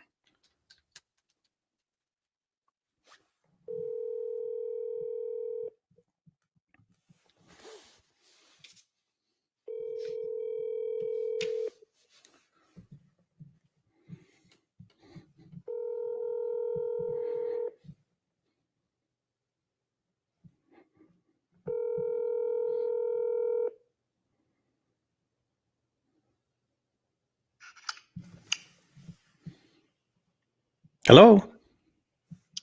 Who's this? Yeah. Hi, Lisa. This is Jerry Norton calling about your property that I think you want to sell on Lexington Avenue. Yes. Great. Are you still looking to sell that property? Yes, I am. Okay. Let's see if we can help you out here. What are you hoping to get for it? 30,000. 30,000. Okay. Let's talk this through and let's take a look at it. I've got this pulled up. Tell me if this is correct. 2,100 square feet, 5-bed, 2-bath, built in 1900. Yes. Okay. And you want 30 for it? Yes. Okay. And tell me, how are you getting to that number? What's making you feel good about that number? I really need it. Okay. I really need the money. How quick are you looking for the money? As soon as possible. But I have to get my stuff out. Okay. That's just one problem. I'm working on it now. I'm packing and stuff. Gotcha. Yeah. I mean, we can definitely give you time to get out whatever you want. By the way, whatever you don't want, you can leave there. That's not a problem. You know, we can take care of any of that to make it easy for you. Is that helpful? That's fine. Okay. So if we closed it in 3 weeks, is that fast enough? Yes, that's perfect. Okay. So let's go ahead and do that. I think that number works. Tell me a little bit about the house. I just want to double check. I mean, you're living in it, so it's livable? I mean, I'm looking at a picture and it looks like some windows are out. It's boarded up. What kind of condition is? Some of the windows are broke. Yeah. The roof needs, there's like a little hole in the roof. It went Mm-hmm. in through into one of the bedrooms upstairs. Yeah. The water tank busted. So that's why we have to like get out of the house. Yeah, it's not habitable anymore, is what you're saying? Well, as long as you get like a water tank and it has like some electric stuff going on, because I know the bills split. So Yeah. I have two different electrical bills for upstairs and downstairs because of the boxes are different. One's updated and one's not. Okay. Why? Okay, so is it a 2 unit or why are there 2 boxes? That's how I bought it 20 years ago. The upstairs is the electricity is different, so I have 2 different bills that I have to pay every month. It must have been like a duplex at some point. Is there a separate entrance to the upstairs, like from like stairs up from the back or something? No. Okay. It's just the 2 front doors. There's a front door that goes Yeah. in, and then there's stairs right there that you can go upstairs. And then right beside the front door is a door where it'll take you right to the stairs. Yeah, so it was a duplex at some point. Now, is there a second kitchen upstairs or has that been removed? Yes, there's a kitchen and a bathroom upstairs. Okay. Okay, so it's still a 2 unit. You're just been using it as a single family home. Yes. Okay, and you haven't been renting it. You've been living in the home. Living in it. I've never rented it. Okay. Okay, so it's been your personal residence. I see. Yeah, the challenge is with these older homes. I've done some of these types of projects, built 100 years ago and they're big, it's almost 2,200 square feet everything just adds up, because it needs a roof, window siding. You got to go inside, do everything. Usually you have you got to update the electrical, the plumbing, you know what I mean? Like it's pretty significant to do a project like that for an investor. So, you know what I mean? Yeah. But I think we're close here. Tell me, is 30,000, is that the best you can do? Is that what's your number that would get it done? Like what's the best number you could do if I'm all cash and I can close in 3 weeks? No less than 30. Okay. You really need to be at 30. Yes, sir. Okay. Let's get this done at 30. So here's what I want to do, Lisa. I am going to need to walk this and really get my head around that number. I'm going to be looking for how bad's the roof, how bad's the foundation, if there's foundation issues. I'm budgeting here, I think about 100,000 in doing a complete renovation. I'm looking at a home 2 doors down, or not 2 doors down, next street over. Do you know, Main Street? Right next to you is where the strip is, where everything is. Because across the street from me is Tropical Spice. Yeah, I just mean it's like 1 street over, I think, from you is Main Street, right? Yeah, going like the left of me. Yeah. I'm just bringing that up because there's a home there that's your identical home, square footage, 2-story, all the things, but this one's like fully updated. It's got brand new vinyl siding, new windows, new roof, and everything else. Right. So like I would need to bring it to that kind of condition as an investor. So I think you're right there. I think let's make the 30,000 work, but I'm just letting you know right now that once we make an agreement here, I'm going to send you over an email with that agreement. Once we're signed on that and we're under contract, then the next step is I'm going to send my team out there. They're going to walk the property and we're just going to double check the condition and make sure, 100,000 is a legit, number for the budget. Does that make sense? That makes sense. Okay. If for some reason that doesn't work, we'll let you know right away. We're not going to drag you along or string you out or anything like that. We'll let you know right away if that works. And if it does, we'll continue forward and close at the 30,000. If it doesn't, for some reason, we'll let you know, and then you can make a decision from there. Is that fair? Okay, that's fair. Okay. So what has to happen now is I'm going to have my team email you an agreement, and then it's everything we just talked about. Once we have that in place, then we'll reach out to you about coming out and seeing the property. Okay. Okay, let me just double check that I've got the right email. Okay, 1 second here. Let me look.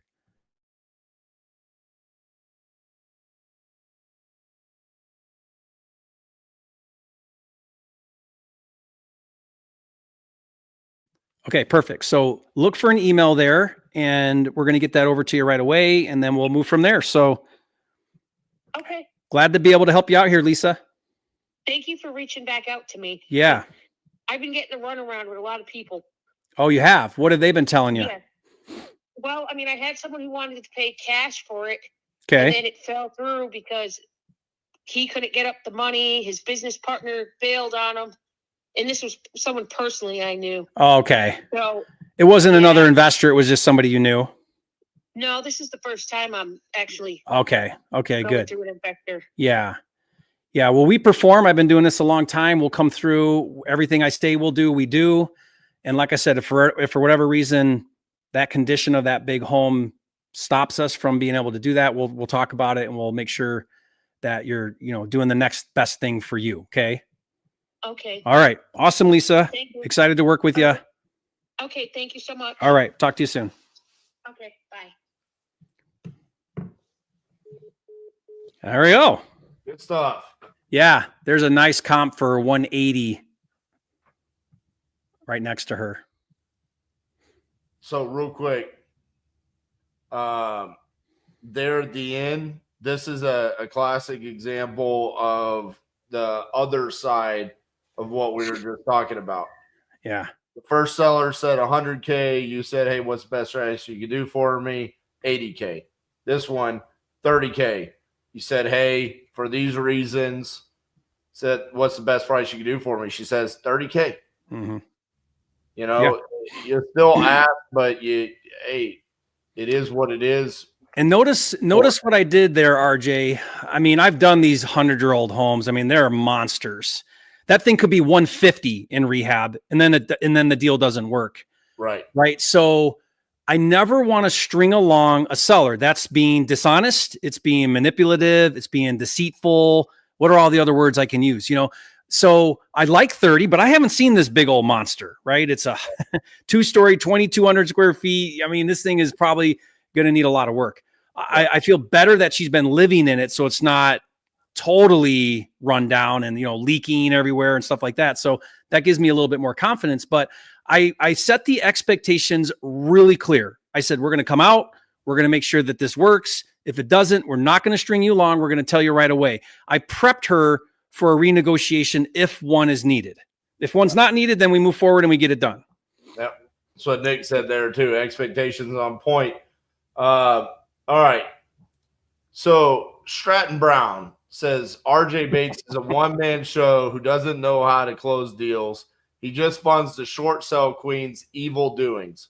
Wow. So to be clear to everyone that's reading this, just understand that Stratton Brown was the worst competitor of all time in these closer cage matches, and he's just jealous in the fact for 2.5 hours I schooled him on how to close deals. All right.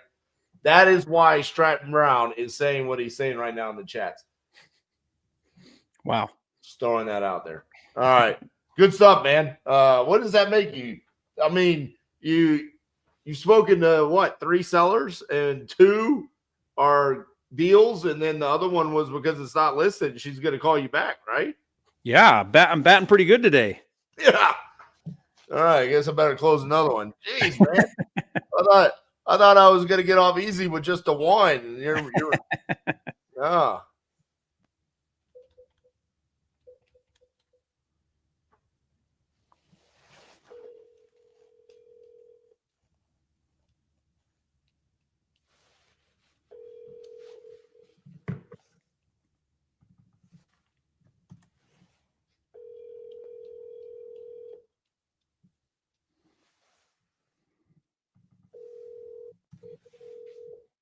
Facts. No fake underwriters. Yeah, I didn't tell her. Well, I followed step 5 of the fake closer formula, which was fast, close fast, and now or whatever. That's true. What's step 5? Yeah. So, listen, we all agree with step 5. Yeah, that's like saying, I don't know. That's like saying you should close the refrigerator after you open it. It seems a little obvious that you should, sign now versus what's the alternative? Sign next week?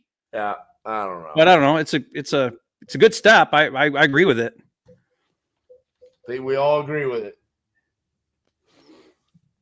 Revolutionary thought. Yeah. It's got to be in the formula, you know. You don't want to miss that step. That would not be good.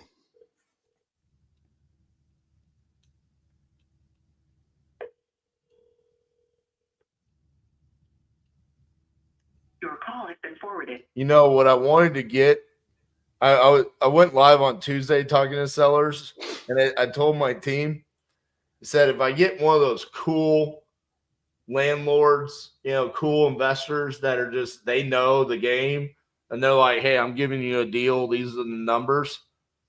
I was going to tell them, hold on real quick. I watched this video on YouTube, and I have to go through this formula real quick. And I was like, I got, I'm going to walk through it and be like, this is the part where I'm supposed to lowball you. Let me lowball you real quick.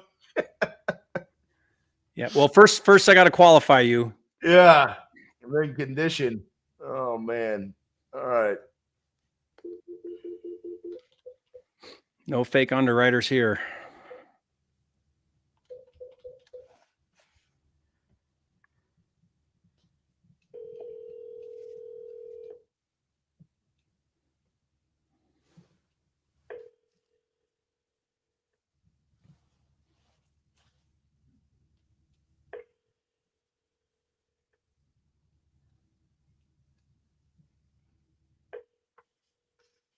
Me and you, we both ignored this one lead. Which one? I think I know. Which one? The one, the name is DV. Oh, yeah. I'm slightly concerned about if it's legitimate. But then it's a county road with 2 addresses. Oh, that one. Yeah. Yeah, I don't know what to do with that one. I thought about doing that one, but there's no name. It's not real. Yeah. Yeah. That I was thinking that was not a real one anyways. Yeah. Yeah, I skipped that one. All right. I don't mind this. Well, maybe you'll grab it. Please hold while I try to connect you.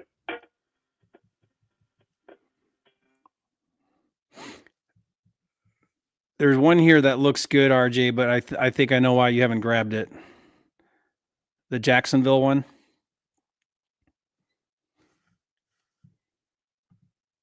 It says 6 months is when they want to sell.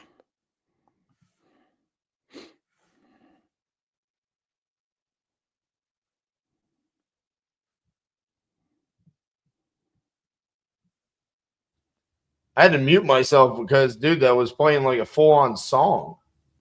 Oh, is that what happened there? Well, yeah, because I didn't want to ruin our get taken down off of YouTube because we're playing music over here. Oh, that's quick thinking. Well, I've done enough of these lives. Dude, I did an entire 50-50-50 in 2020 where I did texting, and I would share my screen and I would show the text going out. They all got removed. Yeah. There's like 10 of them left. I did one, RJ, and it was a live and stuff and showing addresses and everything. This one I was just showing addresses and everything, and they flagged it. And so then we took the video and we edited out what we thought, reposted it. They took it down.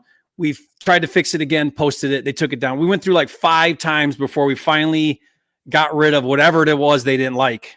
Right.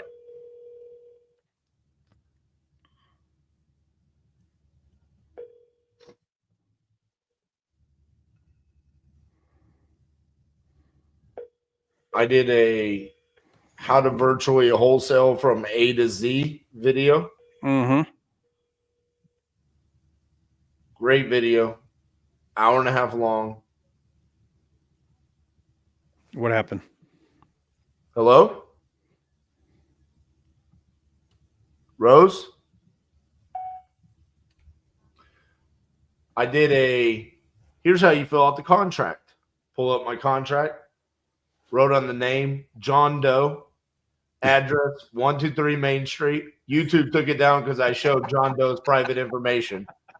It had 14,000 views. And it got taken down. I was like, dude, You know what you should do? Do what I did. Remove that part and put it back up. Well, I just reshot it. It had been like 6 months, and we just redid it. And it's still just annoying, you know? Yeah, it's so annoying. Yeah. Well, you know what's annoying about it is it helps the fakes in the industry who then can be like, oh, well, I can't show what I'm actually doing. Right.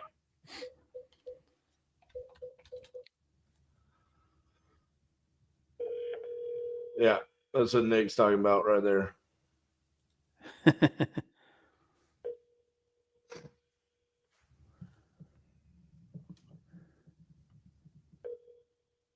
Your call has been forwarded. All right. You might have to start going to December 17th. I know, right? I mean, or start on these like excellent condition ones and stuff. But that's why I'm busting out there are only 2 left. Not getting any damn answers. We might just have to both start dialing. First one to get someone on the phone. This seller has an AOL email. Wow. Is that older than Hotmail? That is, yeah. AOL email equals instantaneous motivation. My email, RJ, when I started it, it's got in at 1, 2, 3, 4 because at the time I had 4 kids. Hello. Hi, is Andrea there? Who's calling? Andrea, this is RJ Bates calling about your property there on Nottoway Avenue. Looks like you had filled out a form on my website saying that you were looking to sell. Is that correct? Yeah, I'm thinking about it. Mm-hmm. Awesome. How much were you looking to get for it?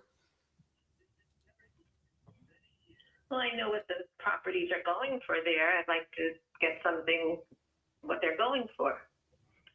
Okay. My house is only 4 years old. I've been back and forth, so it's hardly lived in.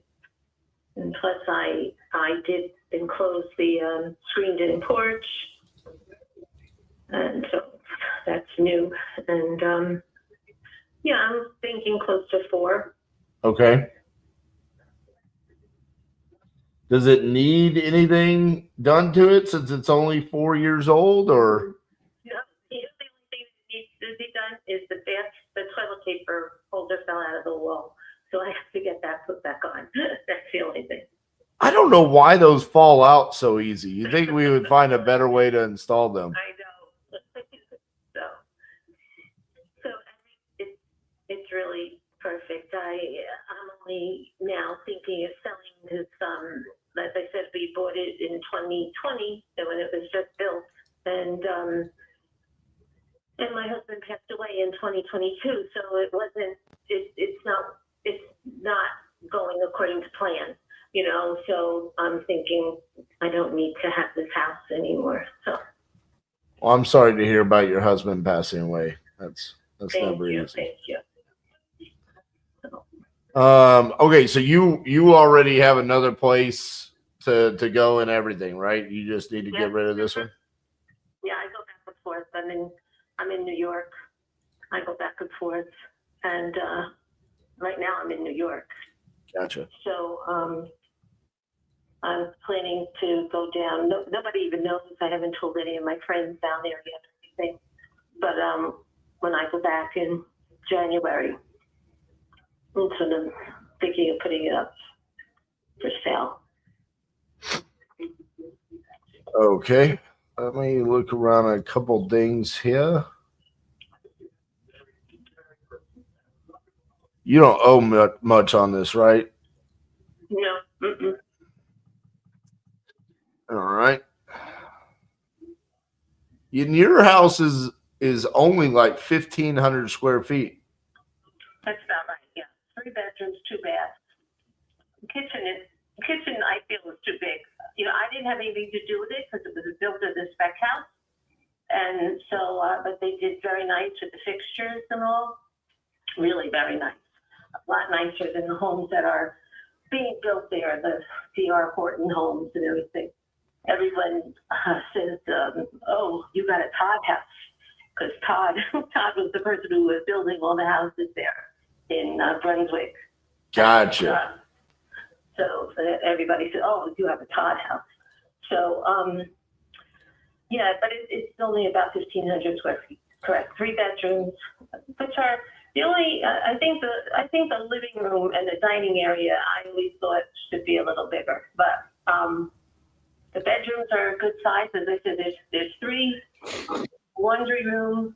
I like the layout of it. It's different than like a lot of new houses. One thing I didn't like when my husband and I were looking is that when you're in the living room, you're right off the master bedroom. And I did not like that, that you could see into the bedroom from the living room. Right. And so the master bedroom in this home is on the separate, I have plantation shutters on the windows in the front, and all the windows have blinds. I have plantation shutters in the kitchen and in the dining room, and the other rooms have blinds, and I have blinds in the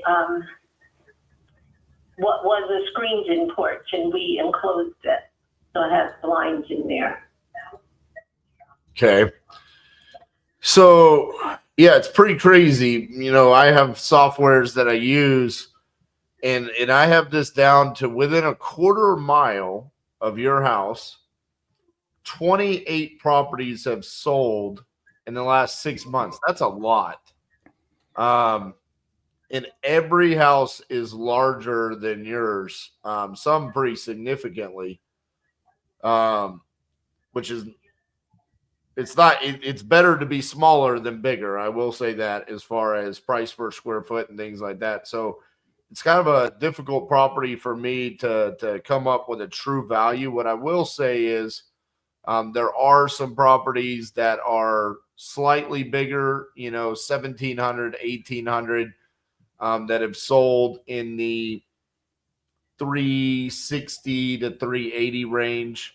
But again, that's just me giving you what I see. There might be a difference there. They might be those DR Horton homes and not as nice as yours and things like that.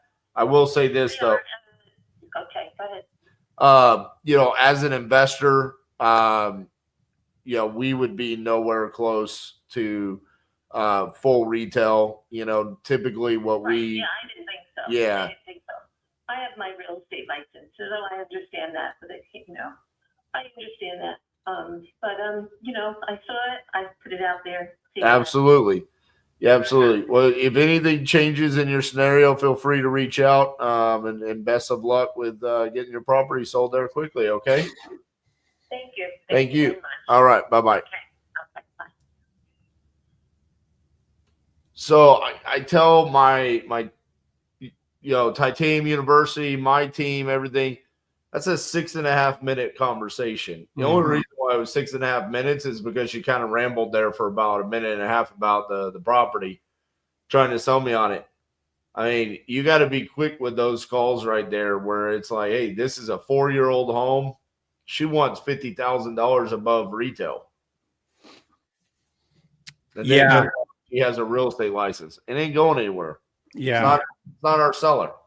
Yeah. That's a good point. I mean, every minute you stay on the phone with a non-qualified seller that isn't our demographic, that's a minute you could be talking to a real seller. Well, if you look down here on some of these leads that have not answered us, we have distressed property, financial difficulties, foreclosure, distressed property, foreclosure. I mean, It's like, we need to get a hold of those people no matter what. Right. Because if we're a team right now, we've already got 3. Mm-hmm. We can find a way to get a hold of a couple more of those. We can have 5 contracts today. You know what I'm saying? Like 2 hours. Yeah. That's how you have to be thinking as a wholesaler. You can't get lost in the fact that it's like, oh, I just spent $100 or I spent $150 on this lead. It's like, no, I'm spending $150 to get to the one you just talked to, and the one before that, where it was like, those are great deals. Yeah. The urgency, right? This always has urgency to it, Totally. Absolutely. Want me to try one? Yeah. All right, let's try this one. It's in Allegan, Michigan. It's I was also going to say, some of these older ones on this list, we could try those as well. Yeah. I think I'm going to pick a couple of them and see, just to prove a point on like, hey, you could close older leads. Yeah. Okay. Yeah. This one says it's owner occupied, not listed. They want to sell ASAP, looking for a quick sale, and it's in good condition. So, checking some of those boxes there. Let's see if they answer. Yep.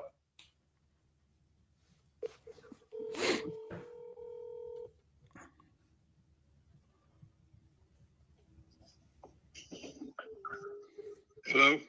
Yes, hello. Is this Noel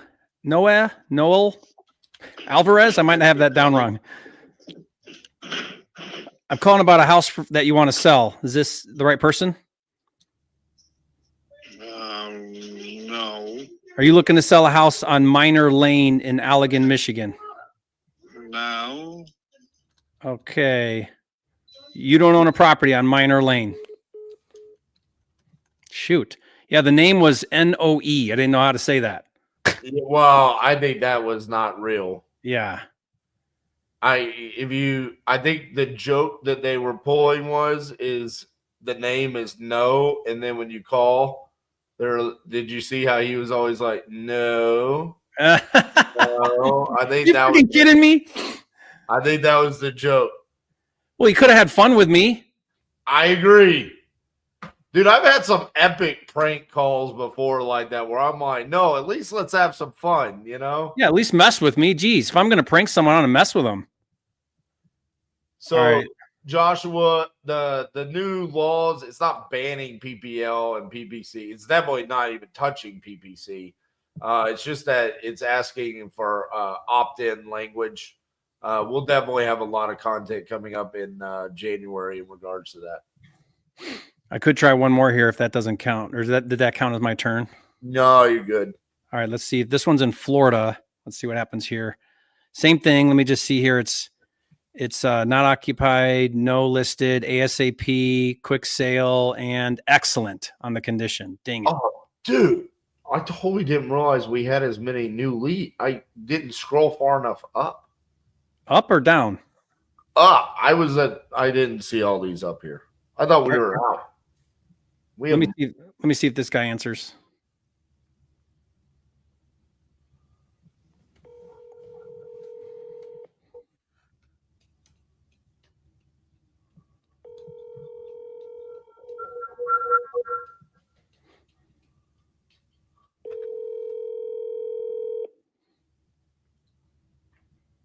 Your call has been forwarded to voicemail. Person you're Jerry, you need to call that one in New York. Which one? Mohawk. Mohawk. Are you kidding me? It's a foreclosure. Go ahead and call it. Go ahead and call it. I don't see where it's at. So if you got it right in front of you.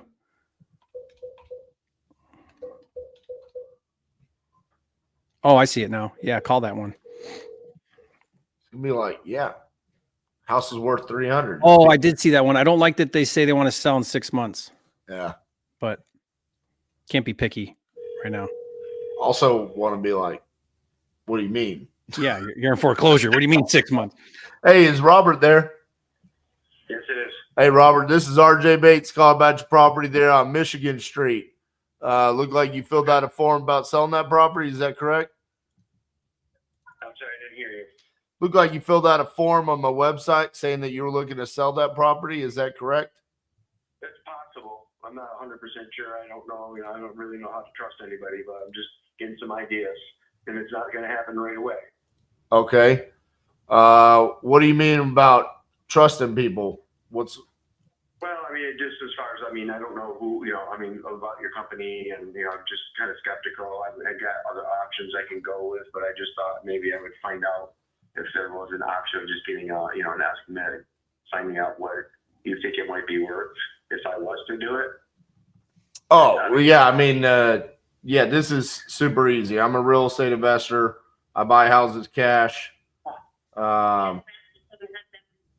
So it's pretty. I'm based out of Fort Worth, Texas. Fort Worth, Texas. Okay, and I'm up in New York. So do you have people working for you up here, or are you just actually No, yeah, we do business in all 50 states, so we've done quite a few deals in New York as well. But yeah, I mean, basically the way it works is me and you have a simple conversation, see if it's a good fit for both of us. I mean, you put on there that it's a foreclosure situation, so I don't know. Was that accurate? Is there? Okay. Let me explain to you. Okay, so I got in a really bad spot. I'm disabled. I got behind on some payments. I had an attorney help me out where I was able to.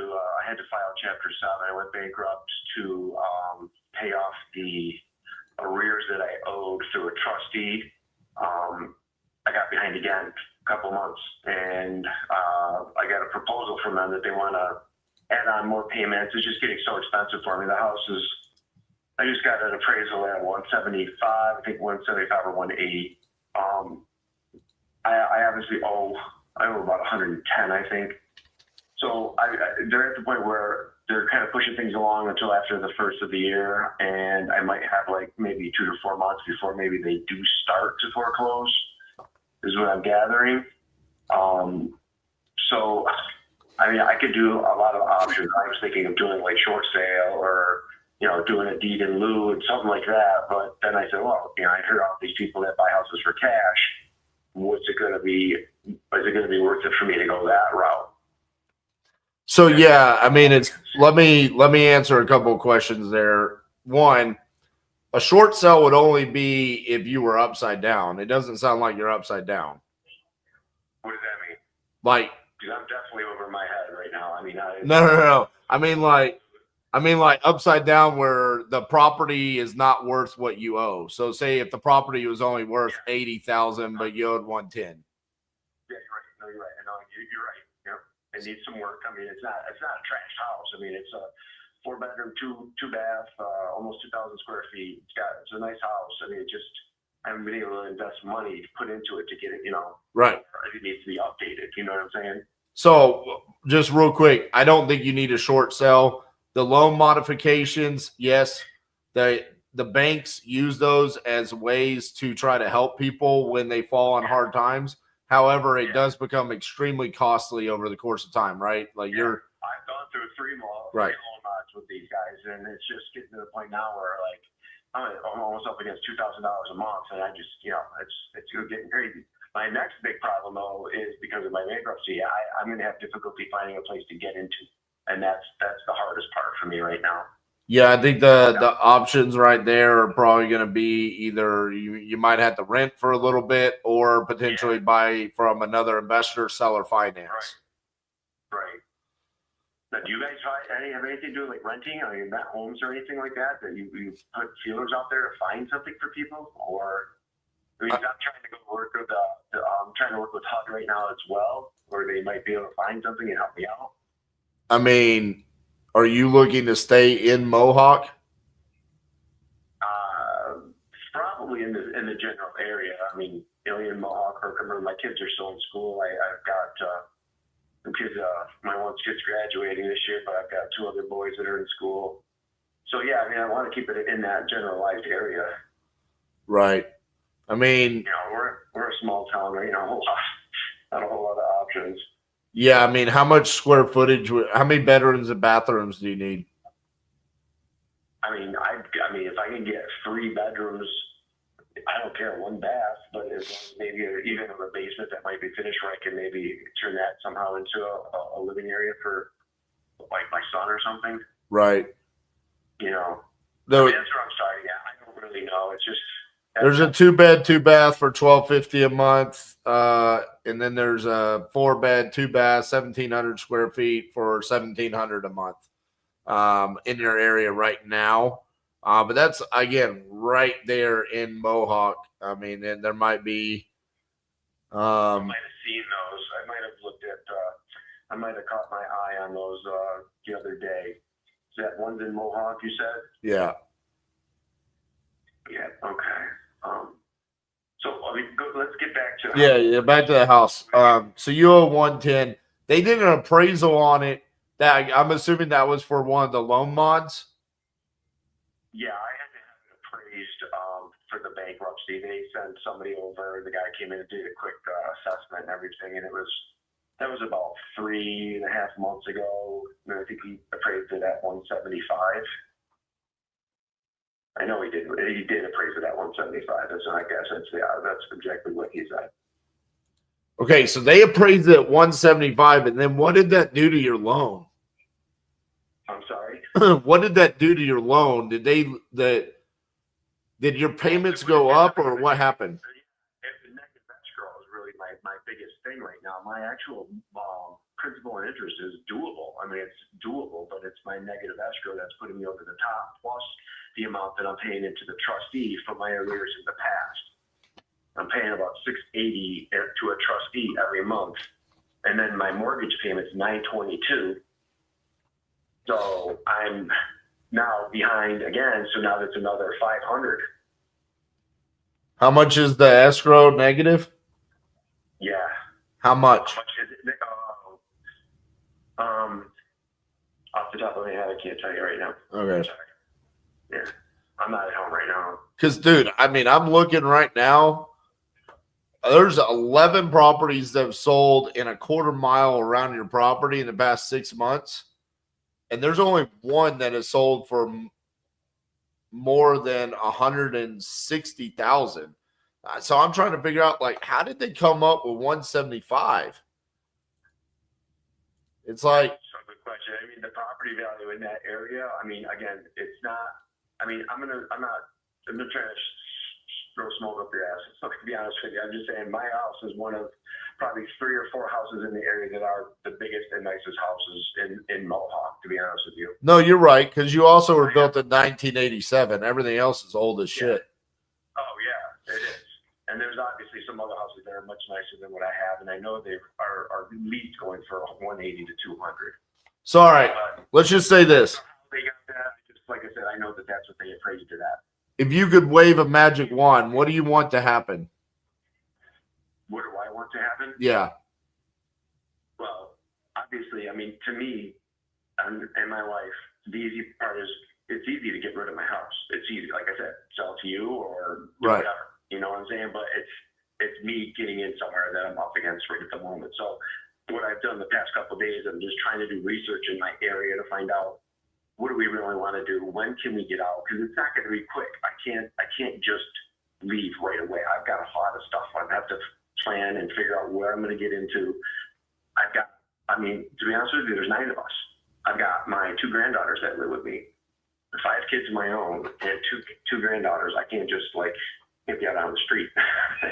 So I got to plan something. Eventually, what I want to do, I'd like to get an offer, but is it as far as closings go, is that something I can pick? Is it something that it can give me time if we decide to do something like that? Because I'm looking for options. I need to know how long this process takes. If I say to you, okay, come look at my house, give me a price, and 4 or 5 months down the road, I can tell you. I don't know. I mean, I don't know how it works. So one of the benefits of going with an investor is that we can close on your timeline. That is one of the benefits. And so, yes, we could close 3, 4, 5 months down the road. However, it is really difficult for us to anticipate what property values are going to be 5 months from now. I mean, we are going to have a new president at that point. So property values could be better. That's what I'm anticipating. However, let me ask you this. You owe 110. How much do you need from the house? Like what is the price that you want for this? I'd like at least what it's assessed at or what it's appraised for in order for it to work for me. Yeah. I mean, and I get what you have to make it work for yourself as well, because you have to turn around and I don't know, are you flipping these houses? Is that what you basically do? Yeah, well, it's either we flip it or we hold it as a rental, but even then we would need equity. So we need somewhere in the 25-30% equity range. I mean, why haven't you listed it for sale with a realtor? because I didn't want to pay a realtor. I don't want to go through all that right at the moment now, because again, I don't know. I want to wait till I really know what's going to happen in the next few months. I mean, I probably shouldn't wait, but I haven't decided to go through a realtor because I just don't want to have to pay the fees. I don't want to have to go through all that. And I know they change laws on something with realtors where they're as far as what they charge for fees. No, that was the dumbest thing that ever happened. Yes, it used to be just every deal 3% went to a buyer's agent. Now it gets negotiated, and every deal 3% goes to the buyer's agent. Okay. So nothing changed. It was people got sued and money got pushed around. All right. Can I give you just my blunt assessment and advice? Yeah. Okay. You cannot have your cake and eat it too. You either sell it to an investor for a discount, or you list it and you get as much as possible and you pay the commissions. Here's the thing. If you want more money and you need to list this, like, you need to make that decision very quickly, because your days on market in your area range anywhere between 90 to 168 days. So if you were to list it right now, you probably would not close until April. Okay, I got you. So time frame January, February, March, April. So you're talking a good 3, maybe even 4 months, possibly. Yes. To do a close if it was listed now. I got you. Correct. So you cannot wait until February to make this decision when they're going to start the foreclosure process. Let me tell you how I talk to sellers all day, every day. Okay. This is what I do for a living. I have talked to many people just like you, where they're like, hey, I got life, I got kids, I got grandkids. They told me my house is worth $175. I only owe $110. I'm thinking that's $65,000 in my pocket. Yeah. Right. Well, I'm not saying that. I'm just saying they sit there and they don't make a decision for 2 months. And then the next time I talk to them, they say, RJ, can you just give me 10 grand to walk out of here? And I'm like, if you had just listened to me when I told you what to do on December 19th, which, by the way, I don't make shit from what I just told you. Okay. I have no bone in this whatsoever. I'm actually telling you to do the opposite of what my company actually needs you to do. My company actually needs you to just sit there and do nothing for 90 days and then call me and fire sell this over to me. I don't want to do that. Okay. So I think you need to find the best realtor in Mohawk, have them come over to your house, say, I just got this appraisal, hand it to them, 175. Do you think you could do this? How many days? They're going to say, give me 3 months. List that thing. They're going to tell you what to clean up. Hey, paint this wall, fix that hole, fix that light fixture, and then list it and go get your money. Okay. Now, that being said, if you ignore me and you don't do what I just told you to do, then you can call me back. But I'm going to be real mad at you, and I'm going to yell at you at first, and then I'll say, sure, I'll buy your house. Okay. All right? Yeah, that's it. If you want to know who to trust, you can look me up. I'm all over the internet. RJ Bates III. I promise you, I'm not making anything off this, So I'm just trying to help you out. Yeah, and I'm not worried about if you're making something off it or not. I'm really not, and I'm not looking to make a whole shitload of money off of this either, because I just don't want to have to, at the end, owe my bank more money. I want to walk away. Yeah. You know what I'm saying? I don't want to have to owe them anything, because I need to walk away knowing that I can get in somewhere else. That's the thing. And that's my biggest problem, is getting in somewhere else. Listen, you're in a position right now where you can get quite a bit of money, not only pay off your mortgage, but walk away with money and then reset your life. So that's what I'm telling you to do. Go call a realtor, hit that reset button. You're not in a bad place. You have time. So, but you've got to make moves now, or you're going to be in a bad spot. All right. I appreciate that. Yep. Can you shoot me an email with just like your name, your info, whatever? Is that possible or no? I mean, could you send me? I can. I'm not able to. Yep. I'm in the mall right now with my wife and my son. They're looking at stuff, so I can't just write stuff. So if you could send me out an email with just some basic stuff. I got you, man. Yep. I'll shoot that over to you right now. Okay. All right. I appreciate it, RJ. Thank you very much. Yep. I appreciate your time and your honesty. Thank you. Good luck. Bye. That was awesome. That was really great. Dude, you can have your cake, but you have your cake and eat it too is what that guy wanted, right? You can't have your cake and eat it too. Well, I mean, the reality is what he wants is right there, but you got to stop getting over this not paying realtor commissions. Yeah. Like, dude, what do you mean? Yeah. Like, don't be dumb. Yeah. You're gonna lose a lot more money selling it to an investor. And I like that. I like that approach. I mean, guys, you got to be bold with people sometimes. RJ was super bold, told it how it was, and it didn't come across offensive because you were well-meaning in what you were telling him, right? So people need to hear the hard truth sometimes. And what I told him right there is absolute facts, and the fact that I have told homeowners that right there, and then 4 months later they call me back and they go, I didn't do what you told me to do.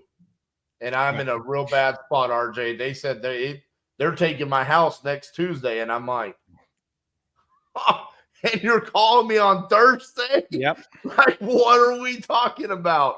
And then we go and we wave the magic wand, and those are the sellers that walk away with nothing. And I'm like, I feel horrible for you, but I told you. You know? Yeah. A lot of our job is educating sellers on their options. And if we're the best option, then they'll raise their own hand, right? Like we're finding motivation. We're not creating motivation. And oftentimes sellers just need to hear it. They don't have anybody telling them what they need to hear. And that's what you just did, RJ. You gave the guy the real truth about his situation. These are your options. You got to man up and make a choice. That's it. And own your choice. The other thing is clearly his Googling abilities is not going to lead him to the success. He was talking about a short sell. He's done 3 low modifications. It's like, dude, why are you even talking about a short sell? You're not upside down.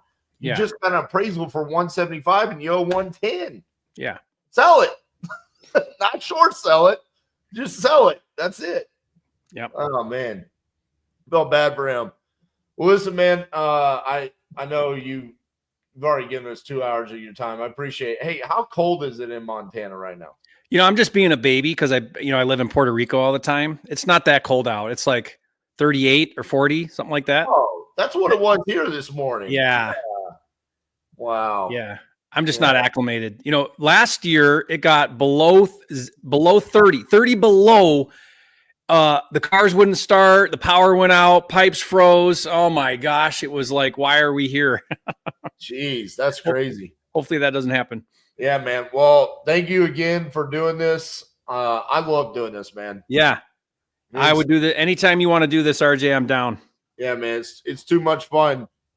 Is there anything that we should be looking forward to coming out from Jerry anytime soon? Any new softwares, videos, programs? Next year, my big thing for 2025 is, I'm going to keep doing all the things I normally do, flip and wholesale and stuff, but I'm really excited to work on funding. I'm working with a big fund right now, and we're trying to roll out some options for wholesalers that could actually fund and buy projects with 100% capital. That's tricky to do because, if people don't have skin in the game, it can go south real bad. But we're working through some scenarios and stuff. So I'm pretty excited about that. I want to be able to provide that option. So that way, if you're a wholesaler and you get a great deal and you're like, man, I wish I could just buy this one, I want to be able to have that solution for people. Love it. I also want to throw out there, we did Wholesale Hotline on Monday together. Yeah, that was fun. The invite. I don't know about anybody else's channel, but my video from Wholesale Hotline has been blown up with DJs. So I'm just saying, I'm waiting on the official invite from you boys. I don't know when it's going to come over. Maybe I'll just be left over here in the free agency. You guys just let me know when you need a full-time RJ on the Wholesale Hotline. I'll talk to the guys. I'm sort of like the tag along in the group, So, but I'll talk to those guys and see about that. Cause I would love that. I think that would be the best. All I'm saying is if you get me in, you're no longer the tag along. You are. That's funny. Well, yeah. All right, guys. We appreciate you. Make sure you like the video for us. Shoot us a comment. Leave it. Let us know what was your favorite moment. It's probably going to be one of Jerry's closes. You beat me today. You got 2. I only got 1. That feels that feels good, honestly, because normally you come out on top. You're such a. I'm surprised you're not making us go longer, RJ, until you get back on top. We'll be here till midnight. Yeah, no. Listen, these aren't about competition. This is about the education and us showing you guys how to do it. I think there's a lot to take away from each and every one of our conversations today.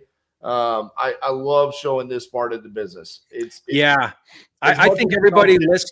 I think RJ, everybody listening here, like when you guys hear things like RJ will say something, he'll do something, or I'll say something, do something. I think you need to be taking notes. I recommend what you just heard that was like important to you. Leave a comment and state that, right? Like say, wow, he just said this. That was cool. He just did this. That was cool. Or ask the questions. Why did you do that? Why did you do this? But if you're watching this after the live, do that in the comment section. I'll try to pay attention. RJ will pay attention. And, like this is where you can really learn the ins and outs of this business. Yeah. To be clear, the only reason why I'm actually ending the live is because we have our Christmas party tomorrow and I don't have any presents, so I have to go Christmas shopping. So congrats on your W. Otherwise, I've been making you go live for another hour. No, I appreciate you, brother. All right, guys. We'll see y'all. See you guys.